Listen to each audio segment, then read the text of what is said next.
You're listening to the Acadiana's Morning News Podcast, brought to you by LABI and always on KPEL965.com. Have you noticed bad behavior has become normalized at interscholastic athletic events? Some fans seem angry. They lack civility toward one another. Some even get aggressive and unruly. Time out! What is going on? This has to stop. Let's not forget, school sports aren't just about winning. And they're definitely not an excuse to take your frustrations out on the official or the opponent. They're about teaching lessons like perseverance, respect, and empathy, so students can learn and grow as people, not just as players. We all have a role to play in setting a good example for our students and teaching them these important values. So fans, it's time to step up your game and behave positively at interscholastic athletic events in Louisiana. This message presented by the LHSAA and the Louisiana High School Athletic Directors Association. I asked what kind of family she wanted. She said, a family like yours. Learn more about adopting a teen at adoptuskids.org. You can't imagine the reward. Brought to you by the U.S. Department of Health and Human Services, Adopt U.S. Kids, and the Ad Council. News Talk 96.5 KPEL, Breaux Bridge, Lafayette, broadcasting from the Matthew James Tax and Wealth Management Studios. A meeting with China's leader. I'm Dave Anthony, Fox News. Secretary of State Antony Blinken just finished that a short time ago, saying in Beijing, the United States is very clear-eyed about the challenges posed by the PRC and about our competing visions for the future. Chinese President Xi Jinping says they must find common ground to avoid vicious competition, but Blinken says the U.S. has concerns about trade and artificial intelligence and China supplying Russia with manufacturing materials for its war in Ukraine. A defense industrial base that is churning out rockets, drones, tanks, and other weapons that President Putin is using to invade a sovereign country. Former President Trump will return to court this morning for more testimony at his first criminal trial in New York, charged with falsifying records and payments to keep an alleged affair quiet before the 2016 election. He calls it political persecution. Open your eyes. And we can't let this continue to happen to our country.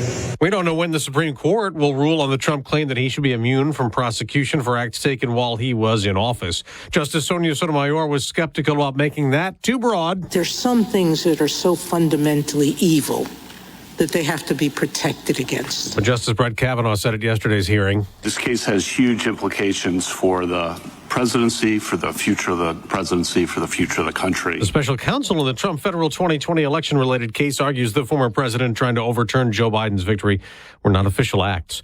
The anti-Israel protests have spread to more college campuses, California, to Texas, Massachusetts, down to Georgia, where police made arrests at Emory University. Officers handcuffed protesters on the ground.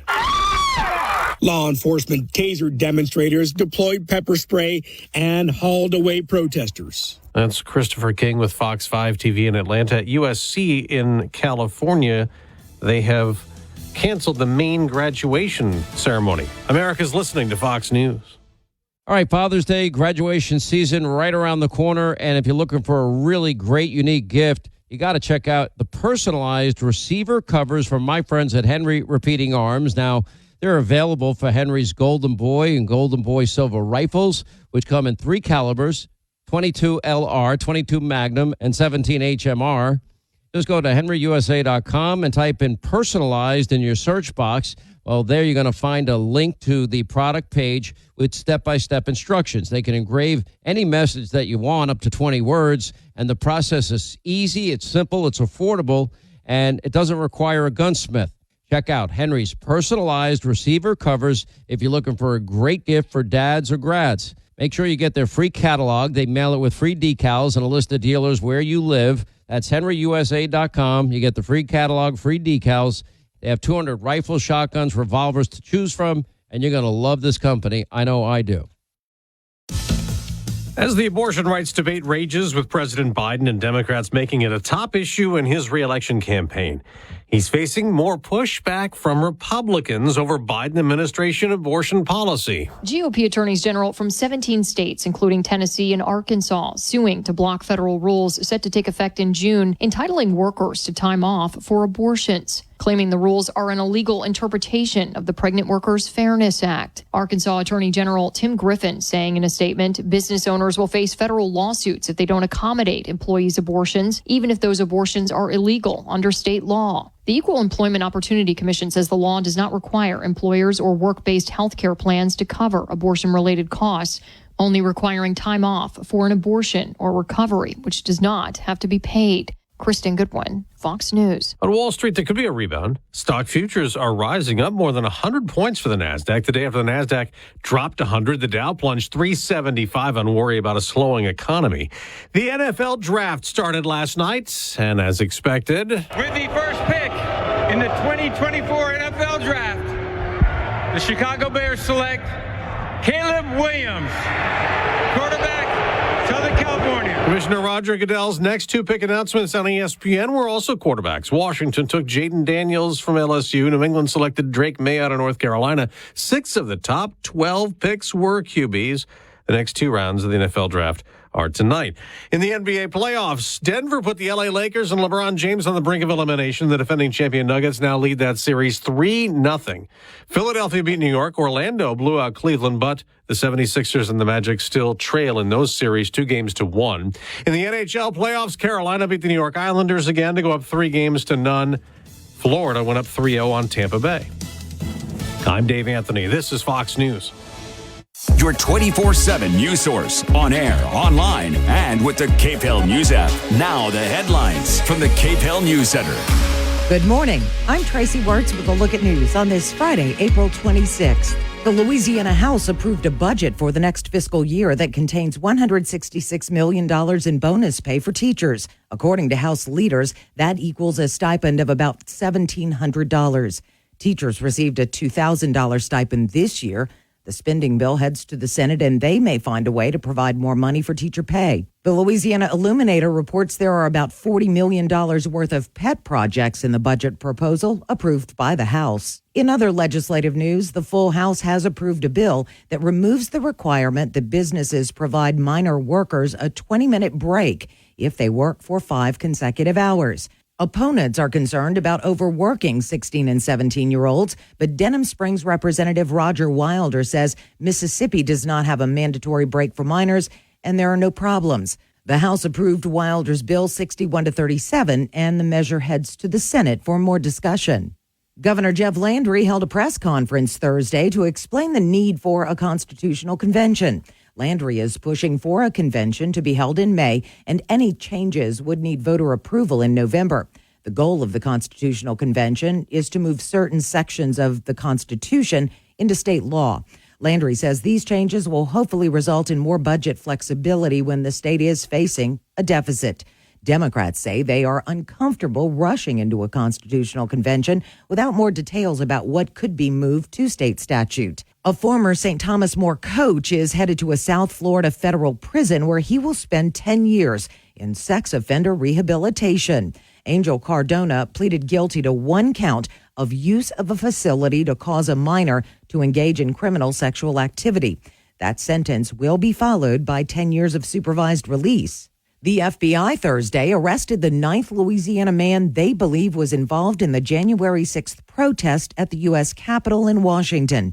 Matthew Matulich of Buras was taken into custody without incident and faces numerous misdemeanor charges, including theft of government property, disorderly conduct, and demonstrating in a Capitol building. A riot broke out on January 6, 2021, as a joint session of Congress convened to ratify the electoral vote from the 2020 presidential election. A reminder that several roads in downtown Lafayette will be closed during the hours that Festival International is happening. The stages come alive at 5:30 this evening, and the festival continues throughout the day on Saturday and Sunday. For information about what you need to know before you go, head to our website or the KPEL app. The Raging Cajuns baseball team opens a 3-game Sun Belt Conference series tonight against Southern Miss at the Teague. Tonight's game begins at 6 with another game at 2 on Saturday, and the final game in the series scheduled for 1 on Sunday. You can hear all of those games right here on 96.5 KPEL. That's a look at your news. I'm Tracy Wirtz. This hour of Acadiana's Morning News has been brought to you by Jani King. The King of Clean has been a leader in the cleaning industry on the Gulf Coast for over 35 years. To find out more about their cleaning and disinfecting services, head to their website at janiking.com. A little bit of extra cloud cover out there this morning. It's not going to have a huge impact on your day, though. We do stay very dry. Temperatures are going to be in the mid-80s. We're about 85 degrees. Winds today from the south, that will be about 15 to 20 miles an hour by the afternoon. We do actually see the winds picking up over the course of the weekend. A little bit more sunshine for Saturday and Sunday. Going to be a little bit warmer out there as well. Next chance for rainfall getting in here on Monday. From the Storm Team 3 Weather Lab, I'm KTC meteorologist Daniel Phillips on News Talk 96.5 KPEL. News Talk 96.5 KPEL. Right now, traffic.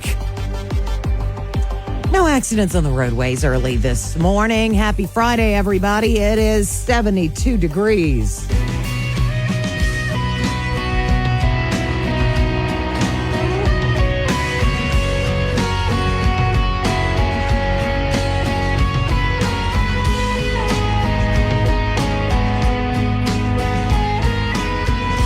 Good morning and welcome into Acadiana's Morning News. Happy Friday, Mark. Happy Friday to I am you so excited. and all the good listeners. Yeah, just really happy that it's Friday today. I reached the end of the week and my tank's empty. It is National Pretzel Day, April 26th. National Hairball Awareness Day. All you cat, let me tell you what, all you cat owners out there know that there's nothing quite like being awakened from a sleep with, yeah, ew. Yeah, where are they going to be? It is National Historic Marker Day. And for all of you post-grads, it's National Dissertation Day. You know, they're coming to the end of the semester. Mm-hmm. And we talked to Bob yesterday. Finals start next week, and I'm sure for all those grads, especially the post-grads, they're looking forward to turning in their dissertations or their theses or, all of those sorts of things. So congratulations on almost being at the end. Yep. Woohoo. On this date in 2021, a Texas resident narrowly avoided a felony charge after forgetting to return a VHS tape that she had rented 22 years prior. Karen McBride unknowingly had a copy of Sabrina the Teenage Witch, and she had it since 1999. Even though the store had closed since her record still stated she was guilty of, quote, felony embezzlement. Wow. The case, of course, was dropped, but McBride suspected her record was the reason for difficulty acquiring jobs. Things follow you. Mm-hmm. It's like finding a library book that you weren't even aware that you had. Story from Texas, I believe, 1921 book had been checked out. Yeah. At their fees, it had been something like $786. With the current fees, had they been applied, the late fee would have been $14,000 and some change. Yeah, I'm just going to buy the book. Yeah. I'm just going to buy the book. Yeah. On this date in 1986, the Chernobyl power plant in Ukraine exploded, killing 31 people and spreading contamination across Western Europe. And it killed 31 people then, but the deaths, of course, continued because of the radiation in the air. On this date in 1968, the United States exploded beneath the Nevada desert a 1.3 megaton nuclear device. It was called the Boxcar. And there's still chatter all around about the lasting effects of those tests. Mm-hmm. On this date in 1954, the first major mass trials of polio vaccines began. Around 443,000 children received their shots within the first 3 months. And, of course, polio was, scary. Yeah. Scary. Was it Louis Pasteur? I think so. I don't know. I'm going to look it up. Yeah, you look it up because I'm not quite sure. Yeah. On this date in 1865, John Wilkes Booth, the assassin of President Abraham Lincoln, was surrounded by federal troops near Port Royal, Virginia, and killed. Yeah, so those are the things that happened on this date in history. It is April 26th. Festival weekend continues. Looks like it's going to be a good weekend. Coming up this morning in about a half an hour, we will be joined by Winky Dinky Dog. Strange but true, we have made our way through the states, and we are on to movies. By the way, if you would like a movie that you would like for him to dive into, Maybe it's your favorite. He'd be happy to do that. Just hop on our app and let us know. We'll pass the message along. Coming up in the 7 o'clock hour, Firearms Friday, featuring, of course, Caleb Morse and Justin from Rustic Renegade, and that particular show brought to you by Cajun Patriots. And then in the 8 o'clock hour, we will be joined by KATC meteorologist Daniel Phillips. He's going to kind of dive into the weekend festival forecast and let us know what's coming up next week, because I looked at the longer range forecast earlier this week to find out what the weather would be like next week. And originally it said, not much rain. Well, now that has changed. Why? Well, Daniel will explain that coming up in the 8 o'clock hour this morning. KPEL News Time, 6:15. Fox on Tech. TikTok, the popular social media app, says it will go to court to stop the government from forcing it to find new ownership. TikTok CEO says the app is vital to millions of Americans. Rest assured, we aren't going anywhere. We are confident and we will keep fighting for your rights in the courts. The facts and the Constitution are on our side, and we expect to prevail again. On Wednesday, President Biden signed a comprehensive foreign aid package, which includes a provision forcing Chinese-based ByteDance to sell TikTok within the next 9 months. Virginia Senator Mark Warner says Congress acted to protect national security. Absolutely. It is not a ban. It is saying that a enterprise that literally potentially collects 170 million Americans' data and has the potential to influence what you see in a way of foreign interference, I believe is a national security threat. With Fox on Tech, Mark Meredith, Fox News. I want to take a moment to say congratulations to Home Furniture on the opening of their brand new store on Johnston Street, right there across from Acadiana Mall. I visited yesterday. It is absolutely gorgeous. Lots of natural light. You walk in and it looks like something out of a designer magazine. If you haven't been by, make plans to do that this weekend. And as added incentive, leading furniture manufacturers have asked Home Furniture to eliminate their excess inventory and drastically reduce prices. Home accepted their offer and then added markdowns of their own. You can save up to 66% off a 5-piece dining set for $395, a queen mattress for just $395, twin over twin bunk beds $498, and they are really cool. Quantities are limited, plus no money down, special financing up to 60 months. And they can have it at your house the very next day. It's first come, first save on it all during Home Furniture's massive manufacturer's sell-off. You can see store for details, and I encourage you to go by their brand new location on Johnston Street. It's just going to make you smile. And as a side note, mattresses.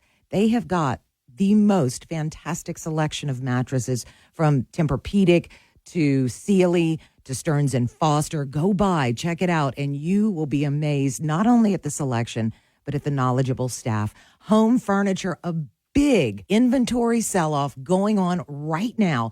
Go in and check out all the deals at Home Furniture. Your talk. This is House Call for Health. We rely on Mother Earth for a lot, with many of the world's plants offering up materials used in common and important medications. But scientists at England's Royal Botanic Gardens, Kew, say there are tons of plants that could be holding clues for developing new medications in the future. To see how we could unlock their potential secrets, researchers are using artificial intelligence software. The Agriculture Department says about 40% of drugs behind pharmacy counters in Western countries are derived from plants. So researchers are using AI to analyze the properties of hundreds of species of plants. AI will then cross-reference that genetic data with the properties of known medicines we use today. The team says finding other plants we could use for new and existing medicines is critical, noting how extracting materials from the same types of plants over time could cause dramatic declines in those species. For more health news, go to foxnewshealth.com. House Call for Health. I'm Lisa Brady, Fox News. A bit of cloud cover out there through the day today. Temperatures, though, will still get to about 85 degrees. We should still stay plenty dry out there. No rainfall really expected over the next couple of days. We'll see the lows into the low 70s tonight. Clouds are going to be clearing just a little bit over the weekend, so we should see more sunshine Saturday, Sunday. Going to be windier over the weekend as well. Temperatures in the upper 80s, and then the next chance for showers arriving on Monday. From the Storm Team 3 Weather Lab, I'm KATC meteorologist Daniel Phillips on News Talk 96.5 KPEL. News Talk 96.5 KPEL. Right now, traffic. No accidents on the roadways this morning. Early. That's good news on a Friday. Current temperature 72 degrees.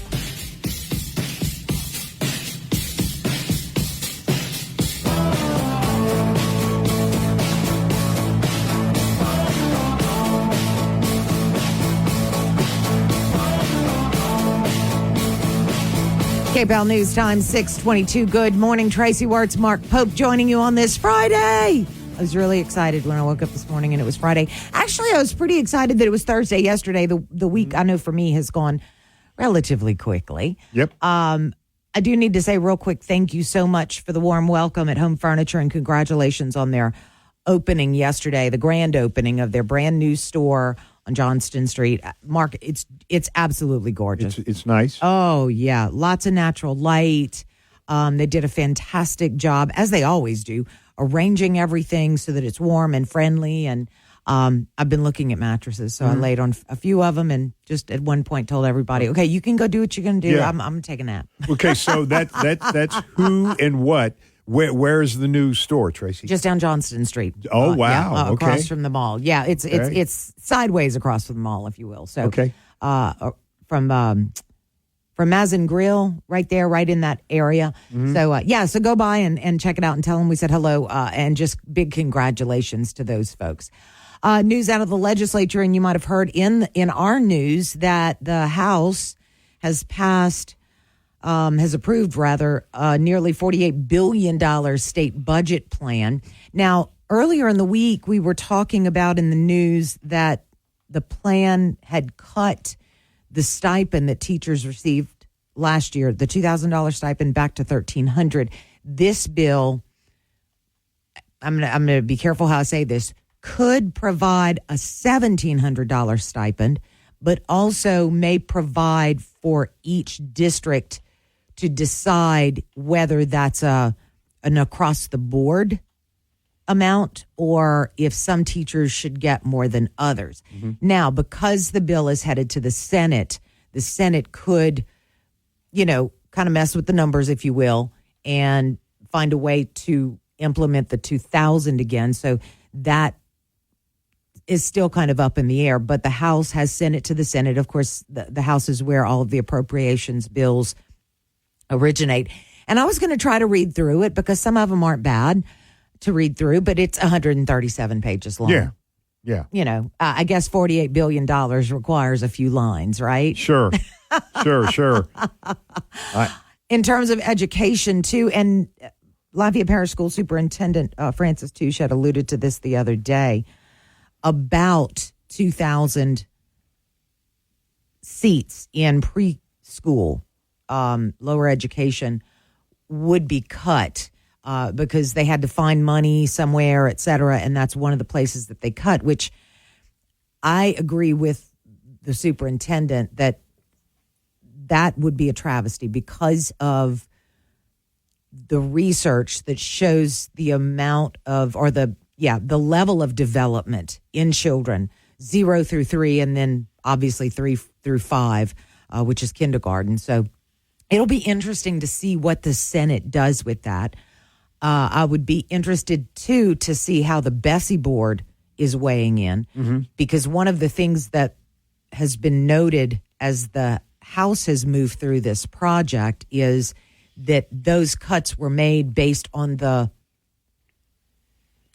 I'm not going to say recommendations, but that's probably the best word, the recommendations of the Bessie board. Not that the Bessie board recommended that they cut the budget, but the things that the Bessie board said our education system needs, that's how they made room for it. So this is not over. And so I think it's going to be interesting to see what the Senate does with it. And don't they have to approve it in the Senate with amendments and then send it back to the House for approval again with amendments? If amended, yes. If amendments, and they call that kind of like what we do with our checkbooks, they reconcile. Yeah. The House committee and the Senate committee and yada, yada, yada. And by the way, with the savings account bill, the only report I have is a little one-line update from yesterday that education savings account bill, which was passed in the House. Yeah, the and Louisiana Senate. Gator Scholarship Program by Julie Emerson, right? Right, yes. So that has been, like I said, approved by the House. It's in the Senate from yesterday, introduced the education savings account bill,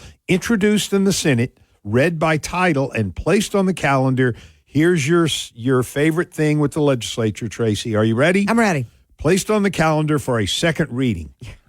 Okay, if you look at the Daily Digest, the order of the day, one chamber calls it one thing, one chamber calls it, it's essentially the agenda.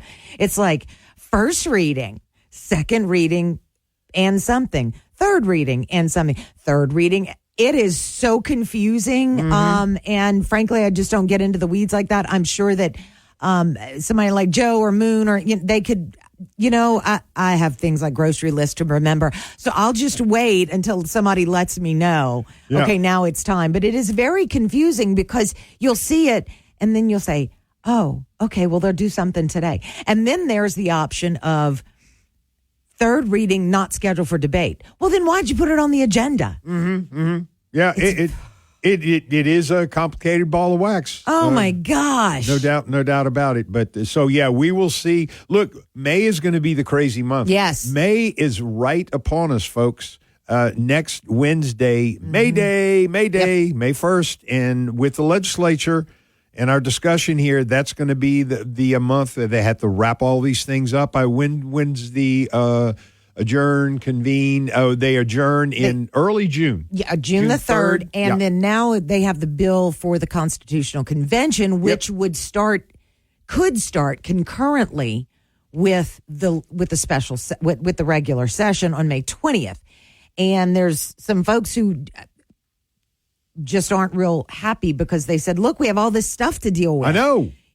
And so it's interesting to see what's happening, and it will be more interesting to see if the Senate approves, because the bill was by Representative Boboye of New Iberia, and the Senate approved it and has sent it to the Senate. So we'll see. Yeah. We'll see. Well, you concurrently, are you kidding me?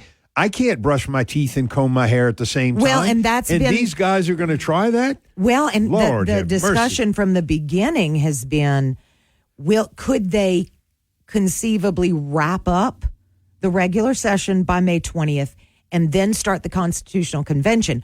But more recent discussions have been they may start it at the same time. Now, the regular session has to end by June 3rd.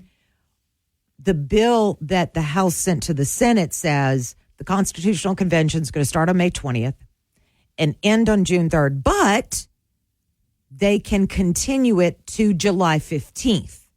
That would be the hard out, so to speak, as we call it here in radio. Yep. Well, like I said, May is going to be the crazy month. Yeah. Put on your seatbelt. Yeah. Now you're seeing the real meaty bills start to be approved by the full chambers. So we will, of course, keep a close eye on it. We are working with several different outlets to get as much of as many of the details that you might be interested in, out to you. But this is definitely a whirlwind. I can't even imagine what the chambers are going through. But they take off on Friday. Oh, yeah. Okay. Well, because they don't have anything to do. Go home. That's a whole nother subject for a whole nother day. Maybe they'll do the third reading on Monday. Yeah, that blows my mind. Absolutely blows my mind. KBL News Time is 6:30. Winky Dinky Dog, strange but true on the way. The Rustic Renegade is your one-stop shop in Lafayette for firearms, concealment furniture, men's grooming products, and our locally roasted coffee.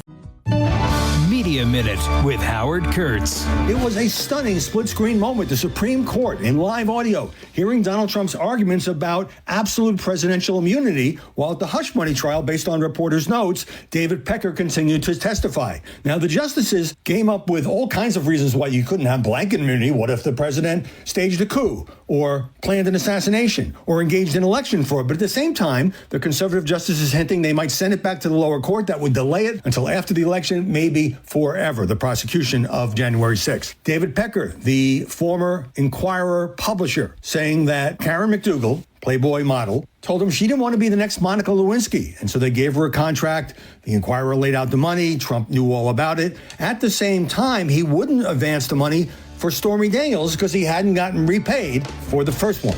With your Media Minute, Howie Kurtz, Fox News. KPEL covers Acadiana with Lowry's Printing and Copying. 38th Annual Le Festival International de Louisiane happens Wednesday, April 24th through Sunday, April 28th throughout downtown Lafayette. This is the world's largest cultural and music festival, and it's free. You can volunteer to be a festival helper in many ways. Just show up and tell them you'd like to volunteer. Get the complete music lineup and everything available at the festival at their website, festivalinternational.org. Saturday, April 27th in New Iberia, Festival of Live Oaks happens 9 a.m. to 3 p.m. at New Iberia City Park. A barbecue cook-off, train rides, petting zoo, fun jumps, and other activities for the kids. Too much to mention here. To get more details, give them a call at 337-369-2337. See you in New Iberia, Saturday, April 27th, Festival of Live Oaks. Media Minute with Howard Kurtz. It was a stunning split-screen moment. The Supreme Court, in live audio, hearing Donald Trump's arguments about absolute presidential immunity, while at the hush money trial, based on reporters' notes, David Pecker continued to testify. Now, the justices came up with all kinds of reasons why you couldn't have blanket immunity. What if the president staged a coup, or planned an assassination, or engaged in election fraud? But at the same time, the conservative justices hinting they might send it back to the lower court. That would delay it until after the election, maybe forever, the prosecution of January 6th. David Pecker, the former Inquirer publisher, saying that Karen McDougal, Playboy model, told him she didn't want to be the next Monica Lewinsky. And so they gave her a contract. The Inquirer laid out the money. Trump knew all about it. At the same time, he wouldn't advance the money for Stormy Daniels because he hadn't gotten repaid for the first one. With your Media Minute, Howie Kurtz, Fox News. This hour brought to you by Matthew James Tax and Wealth Management. Online at MatthewJames.com. Your 24/7 news source, on air, online, and with the KPEL News app. Now the headlines from the KPEL News Center. Good morning. I'm Tracy Wertz with a look at news on this Friday, April 26th. The Louisiana House approved a budget for the next fiscal year that contains $166 million in bonus pay for teachers. According to House leaders, that equals a stipend of about $1,700. Teachers received a $2,000 stipend this year.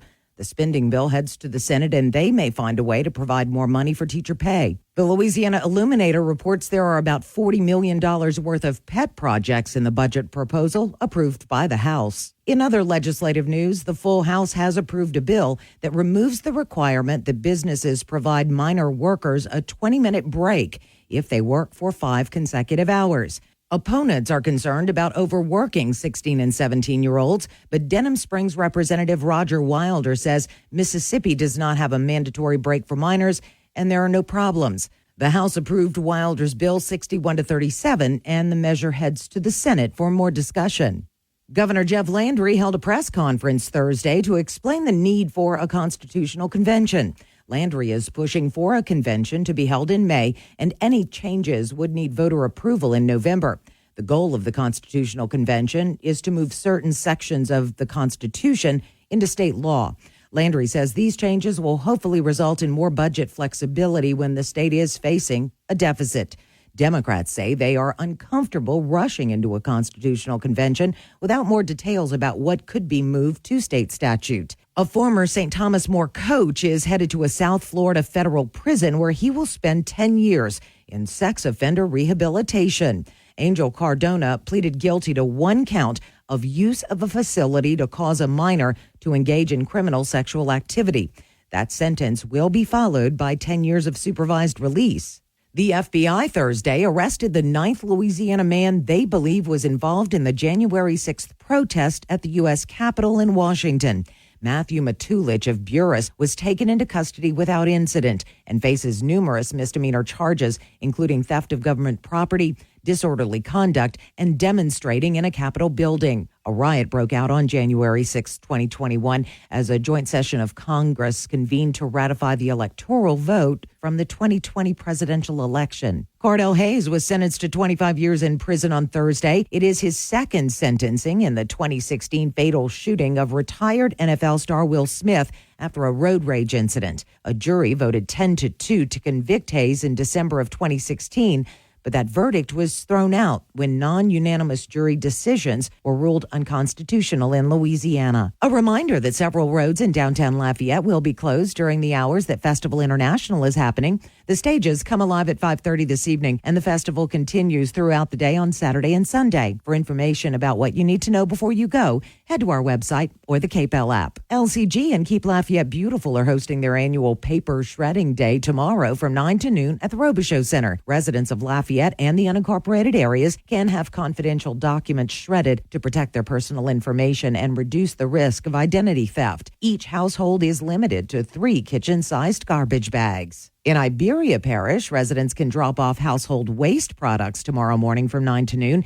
in the courthouse parking lot on the corner of Pershing and Providence Streets. You must present ID showing you are a resident of the parish, and specific items will and won't be accepted. For that list, visit the Iberia Parish government's website. The Raging Cajuns baseball team opens a 3-game Sun Belt Conference series tonight against Southern Miss at the Teague. Tonight's game begins at 6 with another game at 2 on Saturday and the final game in the series scheduled for 1 on Sunday. You can hear all of those games right here on 96.5 KPEL. That's a look at your news. I'm Tracy Wirtz. The Rustic Renegade is your one-stop shop in Lafayette for firearms, concealment furniture, men's grooming products, and our locally roasted beer. Hey folks, it's Joe, and you have heard me talk several times about my time in the classroom here in Lafayette Parish being a teacher, and throughout those years had come across students who had been experiencing or had experienced homelessness.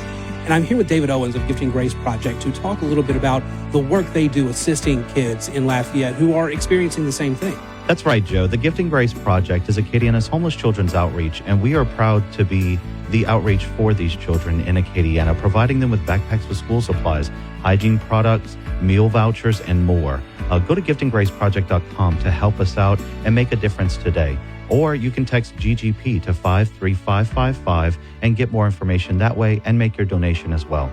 Folks, there's nothing more important than helping our most vulnerable, our kids. They are the future, and we need to do everything we can for them. And that's why David and I are here today asking you to support Gifting Grace Project.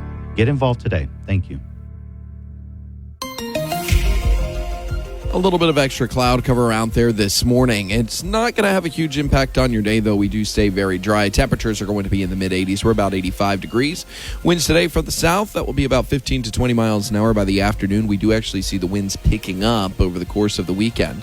A little bit more sunshine for Saturday and Sunday. Going to be a little bit warmer out there as well. Next chance for rainfall getting in here on Monday. From the Storm Team 3 Weather Lab, I'm KTC meteorologist Daniel Phillips on News Talk 96.5 KPEL. News Talk 96.5 KPEL. Right now, traffic. No accidents on the roadways this morning. Be careful out there. Current temperature 72 degrees.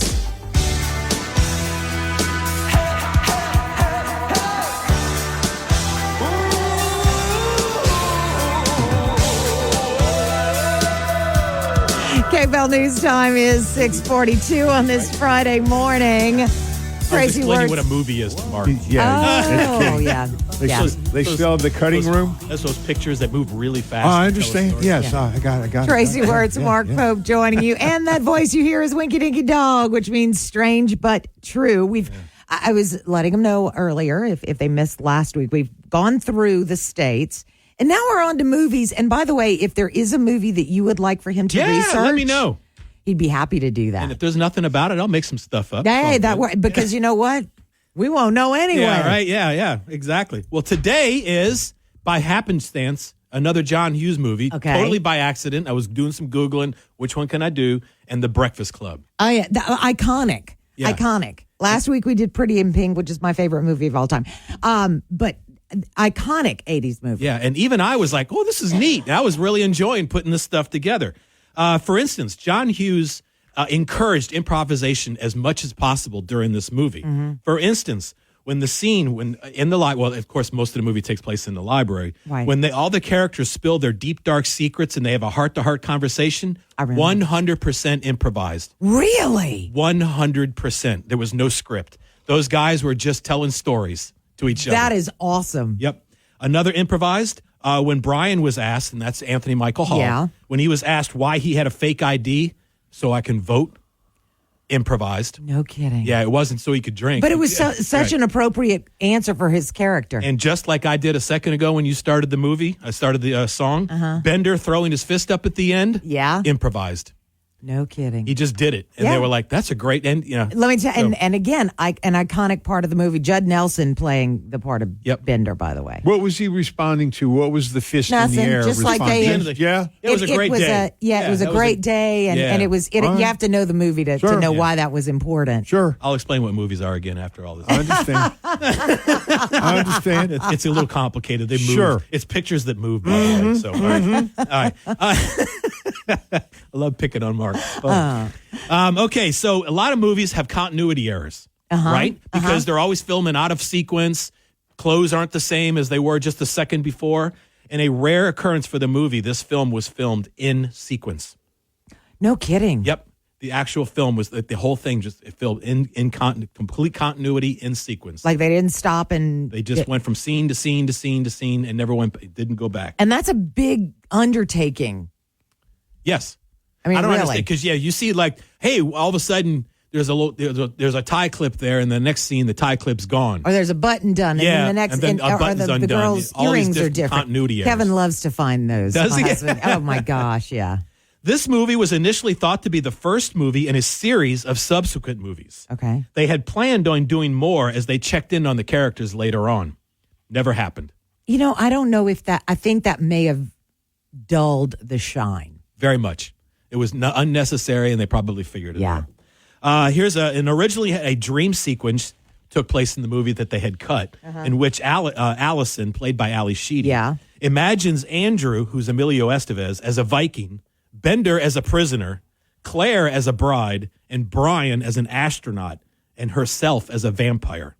Thankfully, it was cut. Yeah, no, I think it was unnecessary. Yeah, I agree. Another one that was cut from the movie was a scene between two teachers, a social studies teacher and a gym teacher.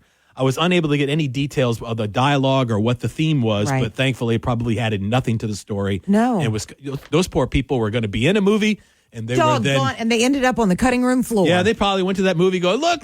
Where was I? Where'd we go? Well, I swear I was in the movie. I swear, Mom. The janitor, Carl.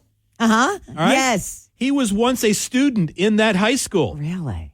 Now, I'm not talking the real high school. No? He was, if you look for the Easter egg on one of the hallway shots, he was considered, there's a plaque on the wall with Man of the Year. No kidding. Yeah, so a little Easter egg they threw in the movie. He was actually a student of that school at one time and was considered Man or Student of the Year. Okay. Rick Moranis was originally cast to be one of the key characters in the movie. Which one? Did it Carl, the janitor. See, that'd have been funny. He was released over creative differences. He wanted to play the part as an over-the-top Russian stereotype. And I kind of agree that he was cut. Although a great actor in his own right, and he's got some great roles, I think they should have just stuck to the characters being characters. And nothing over the top. Yeah. Emilio Estevez was originally going to play Bender the bully. He was cast to play Bender, but they couldn't find anyone else right for Andrew. Mm-hmm. So the role was ultimately switched. He took Andrew, and Bender was given to Judd Nelson. Nice. So Yeah. Molly Ringwald was asked to play Allison, but she wanted to play Claire, who, by the way, was originally named Kathy. But her Claire buddy, was much more appropriate. right. But her buddy John Hughes ended up letting her have it because she pushed for it. And Ali Sheedy, who was my '80s crush, Yeah. was cast. I wanted to be Molly Ringwald. Yeah, it was I cast just to wanted play be Allison. Yeah. And a lot of now A-listers auditioned for The Breakfast Club. Okay. Others who wanted to play Claire were Robin Wright. Okay. Yeah. That's a Princess Buttercup. She was married to Sean Penn too. Yeah. Jodie Foster and Laura Dern. Okay, I know all of went those after three. Claire. Also, John Cusack and Nicolas Cage were going after Bender. Nicolas Cage could have pulled off Bender, not so much John Cusack could have pulled off either of the other Andrew. two male I agree characters. with you. Yep. Breakfast Club was a family affair. This is one of the interesting things. All right, so when Brian, Anthony Michael Hall, is being dropped off at school by his mom and kid sister, that's his mom and his kid sister. His real mom in real life. And that's awesome. Yeah. So now you got to rewatch it. Yes. Yeah. John Hughes is in the movie. Really? Yep. He played Brian's father at the end of the movie when he was being picked up. I remember that part. That is John Hughes. No kidding. I guess his real dad was not available or interested. Yeah. Couldn't figure out why. Emilio Estevez, Judd Nelson, and Ali Sheedy also played college students in another movie the same year. Can you name it? They went from high school to college in the matter of less than a year. Who are they? Wait, Judd Nelson. Ali Sheedy and Emilio Estevez. Was that Less Than Zero? No. No? Another great movie I loved. St. Elmo's Fire. See, now I'm ashamed. You might have to pull my 80s card for the day. All right. Allison's dandruff scene. What was done with? You want to be grossed out? Not be grossed out? Go ahead. Parmesan cheese. All that stuff on the ground, on the papers and stuff, all done with Parmesan cheese. Well. So yummy. Yeah. If the high school looked familiar to you, good job, because it's also the high school in Weird Science, Ferris Bueller's Day Off, 16 Candles, Pretty in Pink, and National Lampoon's Vacation. No kidding. Yes. That high school is very famous. I'm going to have to watch all those movies this weekend. The movie is set in the fictional Chicago suburb of Shermer, Illinois. Okay. Yeah. And that's why it's Shermer High School. Huh. Judd Nelson was the oldest of the actors, and he was not nearly as old as I thought he was. Really? Am I willing to take a guess at how old you think he was? 24. Not bad. 26. No kidding. He looked the 30s. I know, he did. He really did. Ali Sheedy does not have a speaking part for the first 1/3 of the film. Now that I think about it, she was just she played it so good. Oh gosh, yeah. Just squeak and then put her head down and just because she didn't need words. I mean, she really didn't need words. The movie has a total runtime of 97 minutes, and she doesn't say her first word until 33 minutes into the movie. No kidding. Yep. Each actor has a piece of the film, and they got it legitimately. They didn't have, a lot of actors kind of just props disappear, you know. Oh, I don't know how that happened, you know. Nope, legitimately got a piece of the film. John Hughes gave each one of them a piece of the library banister at the end of the movie. Yep. Hughes wanted this movie to be his directorial debut, but the studio went with 16 Candles first. And a couple of more. Here's an Easter egg for a really detailed fan. The movie takes place in Illinois, but Brian must have been from Connecticut. Why do you ask? Great question, Mark. Thank you. His social security number in the film is a Connecticut number, not an Illinois number. I don't know if you know that. Your social security number that you get is determined on where you live when you apply for it. I did not know that. Yeah. That's a strange 436 is a South Louisiana number. I'm 437. The smoking seed that made us all laugh, the green stuff, was actually oregano. Wow. Well, thanks, Wink. Wink, dink, dog. Yeah. If you have a movie that you'd like for him to research, then let us know. Drop us a note on the KPEL app. 651. This is Bullet Points. I'm Tom Graham. Undermine America's constitutional right to keep and bear arms. That's what the conservative group, the American Accountability Foundation, is saying about some of the biggest institutions on Wall Street. The group released a report recently calling out several companies, including Goldman Sachs, Wells Fargo, and Bank of America, for using their control over capital to undercut gun manufacturers and organizations that represent gun owners. The group sharing a memo with Fox Business writing, over the last decade, significant media attention has been paid to the left's obsession with using banks and asset managers to end fossil fuels. Unfortunately, very little attention has been given to the left's use of certain banks to chip away at legal private ownership of firearms. Goldman Sachs was unavailable to comment, and both Wells Fargo and Bank of America didn't have an immediate response. And those are your bullet points. I'm Tom Graham, Fox News. Party at Rock and Bowl all weekend, starting on Thursday with Gerard Delafosse. Friday, Wayne Tubes plus 4 horses. Saturday, The Rouge Crew. Sunday, Gino Delafosse and French Rockin' Boogie. Tickets now at rockandbowl.com. God bless you, God love you, and thank God for you. A bit of cloud cover out there through the day today. Temperatures, though, will still get to about 85 degrees. We should still stay plenty dry out there. No rainfall really expected over the next couple of days. We'll see the lows into the low 70s tonight. Clouds are going to be clearing just a little bit over the weekend, so we should see more sunshine Saturday, Sunday. Going to be windier over the weekend as well. Temperatures in the upper 80s, and then the next chance for showers arriving on Monday. From the Storm Team 3 Weather Lab, I'm KTC meteorologist Daniel Phillips on News Talk 96.5 KPEL. News Talk 96.5. KPEL. Right now, traffic. Roadways are still clear on this Friday morning. Current temperature is 72 degrees.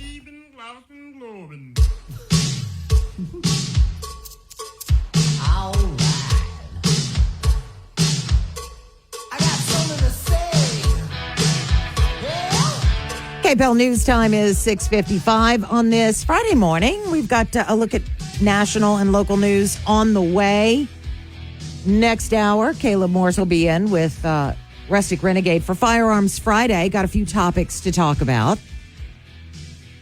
Later on this morning, Daniel Phillips will join us and kind of dive into that festival forecast. But more importantly, Mark, we have some rain on the way next week. Yeah. How much? How long will we have to deal with it? Those are always questions. I'm glad to see that we're actually getting rain. We do need it, but, I am also glad that the rain is staying away for this Festival International weekend. No doubt. That is good, that the rain is waiting till Monday. Yeah, and it's going to rain on and off for a few days, but I'm not the expert. Daniel Phillips is, and he'll join us again in the 8 o'clock hour. He's a big festival fan, going to bring his baby girl to the festival for the first time ever in her life. So it'll be interesting to see what happens there. Remember, for all things you need to know festival, we do have a few articles at our website, links to the schedule. Remember that tonight things get underway about 5:30, and then they'll go on all day tomorrow and again all day on Sunday. So just head to the KPEL website or our KPEL app. Parking, what you can and cannot bring, the schedule, how are you going to pay for things, all of that you'll find at the website or the app. KPEL News Time is 6:57. I'm Maria Bartiromo, and this is the Fox Business Report. Stock futures are pointing to markets recovering ground after yesterday's sell-off. Google's parent company Alphabet's quarter was strong. It will pay a dividend to shareholders for the first time. Alphabet shares up 11%. Microsoft shares up 4% after its upbeat numbers. Chevron just reported a mixed quarter. Its earnings topped forecast, but its revenue came in weaker than expected. It was making less from its refining business, and natural gas prices declined. ExxonMobil's quarter also was mixed. Earnings were disappointing, but revenue topped estimates. Wall Street will be reacting today to the personal consumption expenditures report for March. The inflation reading is expected to reveal prices rose last month with some improvement, excluding food and energy. That's your Fox Business Report. I'm Ginny Cosolda, invested in you. Something amazing is happening in education. Students are inspired and engaged. That's because school districts consulted with CDW, who designed modern classroom solutions with pre-configured HP devices, making learning more accessible, secure, and immersive. Now, when students study topics like elephants, it feels like elephants are there with them. HP and CDW. Make amazing happen. Learn more at cdw.com/HPPS. News Talk 96.5 KPEL, Breaux Bridge, Lafayette, broadcasting from the Matthew James Tax and Wealth Management Studios. We need common ground, not vicious competition. I'm Dave Anthony, Fox News. That's what China's leader Xi Jinping says after wrapping up a meeting today with Secretary of State Antony Blinken. We've advanced our cooperation on fentanyl and other synthetic drugs, the number one killer of Americans between the ages of 18 and 45. Blinken also says they'll work together on artificial intelligence amid trade disputes, where the biggest American concern remains China helping Russia. The PRC providing components that are powering Russia's brutal war of aggression against Ukraine.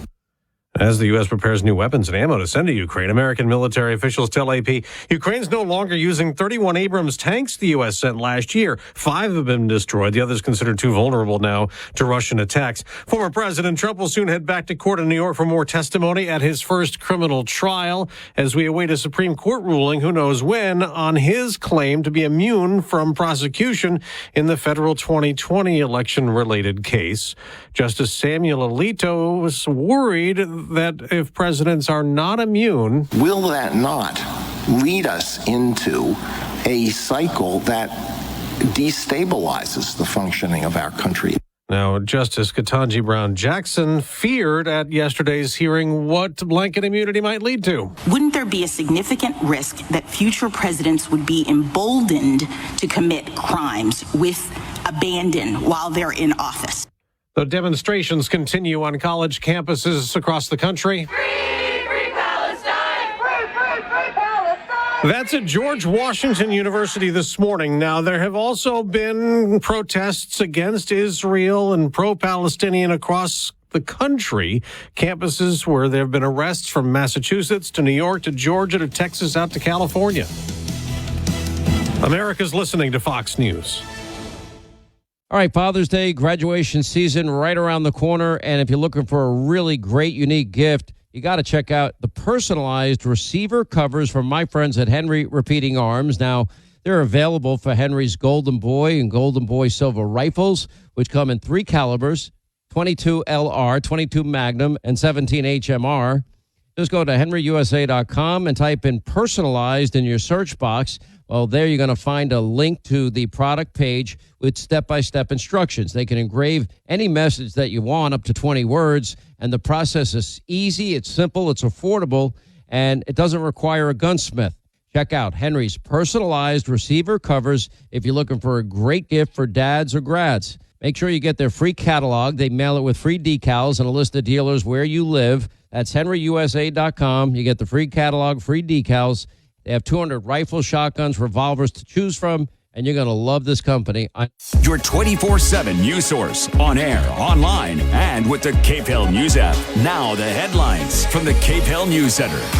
Good morning. I'm Tracy Wertz with a look at news on this Friday, April 26th. The Louisiana House approved a budget for the next fiscal year that contains $166 million in bonus pay for teachers. According to House leaders, that equals a stipend of about $1,700.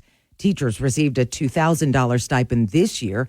The spending bill heads to the Senate, and they may find a way to provide more money for teacher pay. The Louisiana Illuminator reports there are about $40 million worth of pet projects in the budget proposal approved by the House. In other legislative news, the full House has approved a bill that removes the requirement that businesses provide minor workers a 20-minute break if they work for 5 consecutive hours. Opponents are concerned about overworking 16 and 17-year-olds, but Denham Springs Representative Roger Wilder says Mississippi does not have a mandatory break for minors, and there are no problems. The House approved Wilder's bill 61-37, and the measure heads to the Senate for more discussion. Governor Jeff Landry held a press conference Thursday to explain the need for a constitutional convention. Landry is pushing for a convention to be held in May, and any changes would need voter approval in November. The goal of the Constitutional Convention is to move certain sections of the Constitution into state law. Landry says these changes will hopefully result in more budget flexibility when the state is facing a deficit. Democrats say they are uncomfortable rushing into a constitutional convention without more details about what could be moved to state statute. A former St. Thomas More coach is headed to a South Florida federal prison where he will spend 10 years in sex offender rehabilitation. Angel Cardona pleaded guilty to 1 count of use of a facility to cause a minor to engage in criminal sexual activity. That sentence will be followed by 10 years of supervised release. The FBI Thursday arrested the 9th Louisiana man they believe was involved in the January 6th protest at the U.S. Capitol in Washington.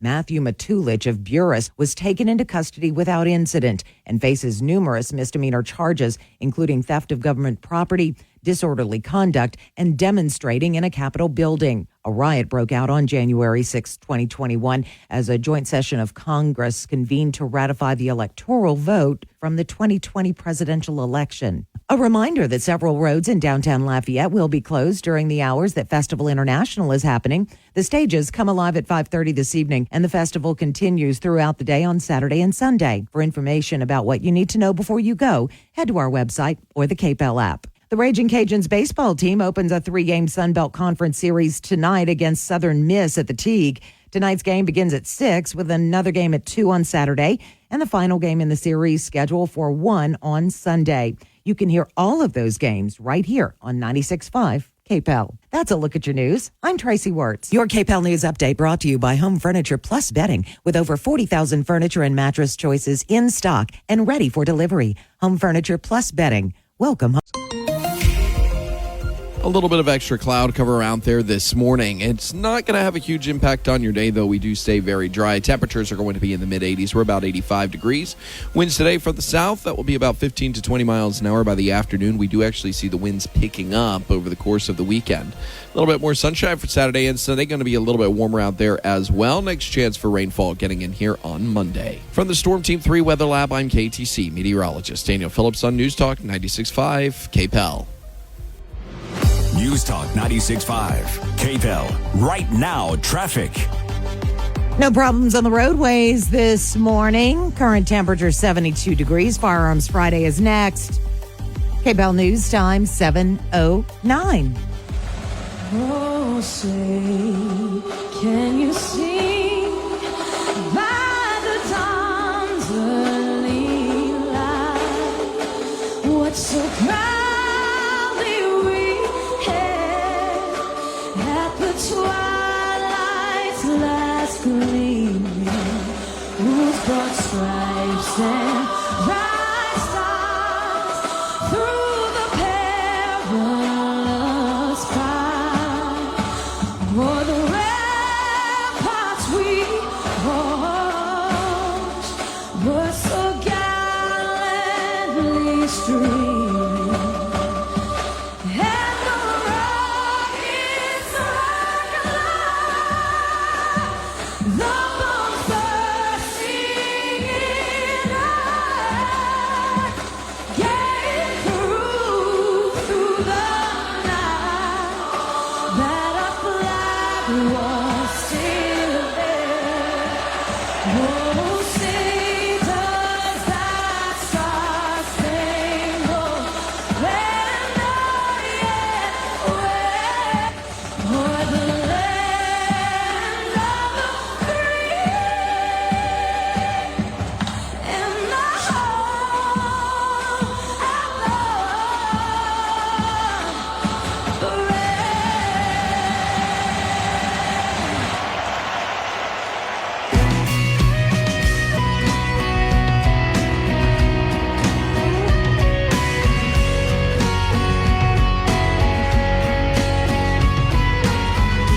Good morning and welcome into Acadiana's Morning News. It is 7:10. Tracy Wirtz, Mark Pope, and it's Friday. That means Firearms Friday. And Caleb comes to visit with us. Caleb with Rustic Renegade. And of course, the show brought to you by Cajun Patriots. We figured out that it has an S on it. It does. Cajun Patriots. Stuff to clean your gun, make sure it works properly, and the fishing stuff. And we actually, last Saturday, my shop was closed. Right. We went out, we're doing the Patrick Williams Mesquite Shoot. Right. And Cajun Patriots sponsored the portion of it where we go out and we clean the firearms free of charge to everyone who's there, who's helping raise money for veterans in the area. And we use heavily their choke tube grease.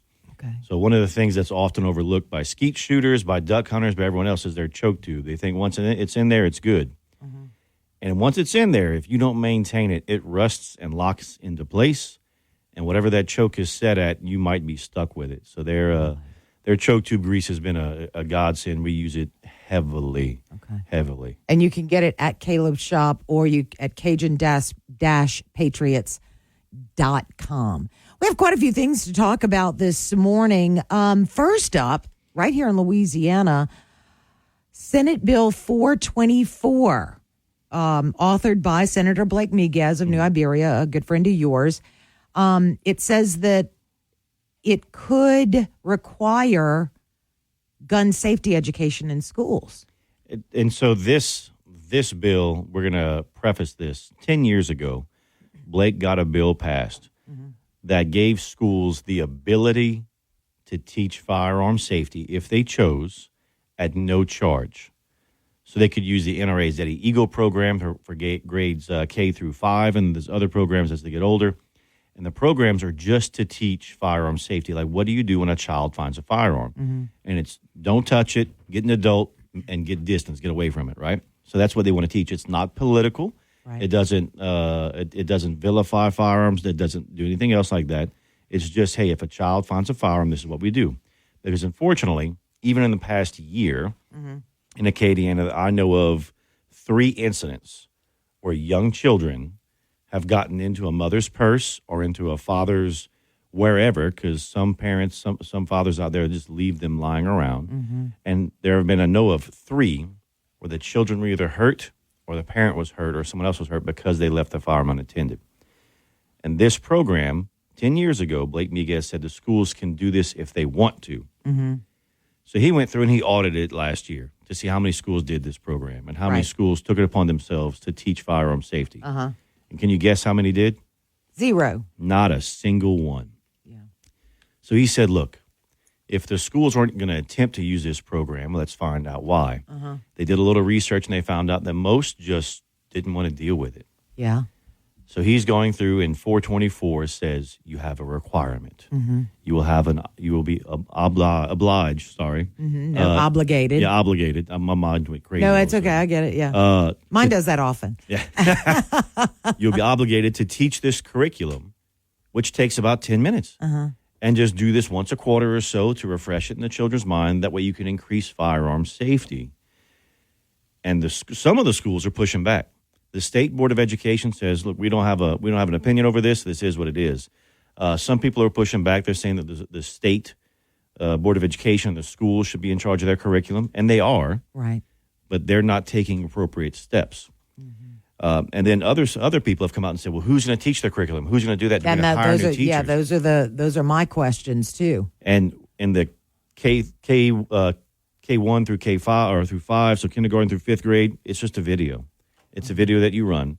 And then the other programs, you can go in and there are teachers that if they want to teach these classes, they can go through and get additional training to teach them. Or it's going to allocate funds to hire people just to teach about firearm safety. So you're not forcing teachers who don't want to be around firearms, right, who aren't pro-Second Amendment. You're not going to force them to teach something they don't believe in. It affords you the ability to do that. And I firmly believe that education is key. Right. And that the more educated citizens we have out there, the better our population. So if we can educate our youth on firearm safety and it saves one life, I think it's worth it. Yeah. And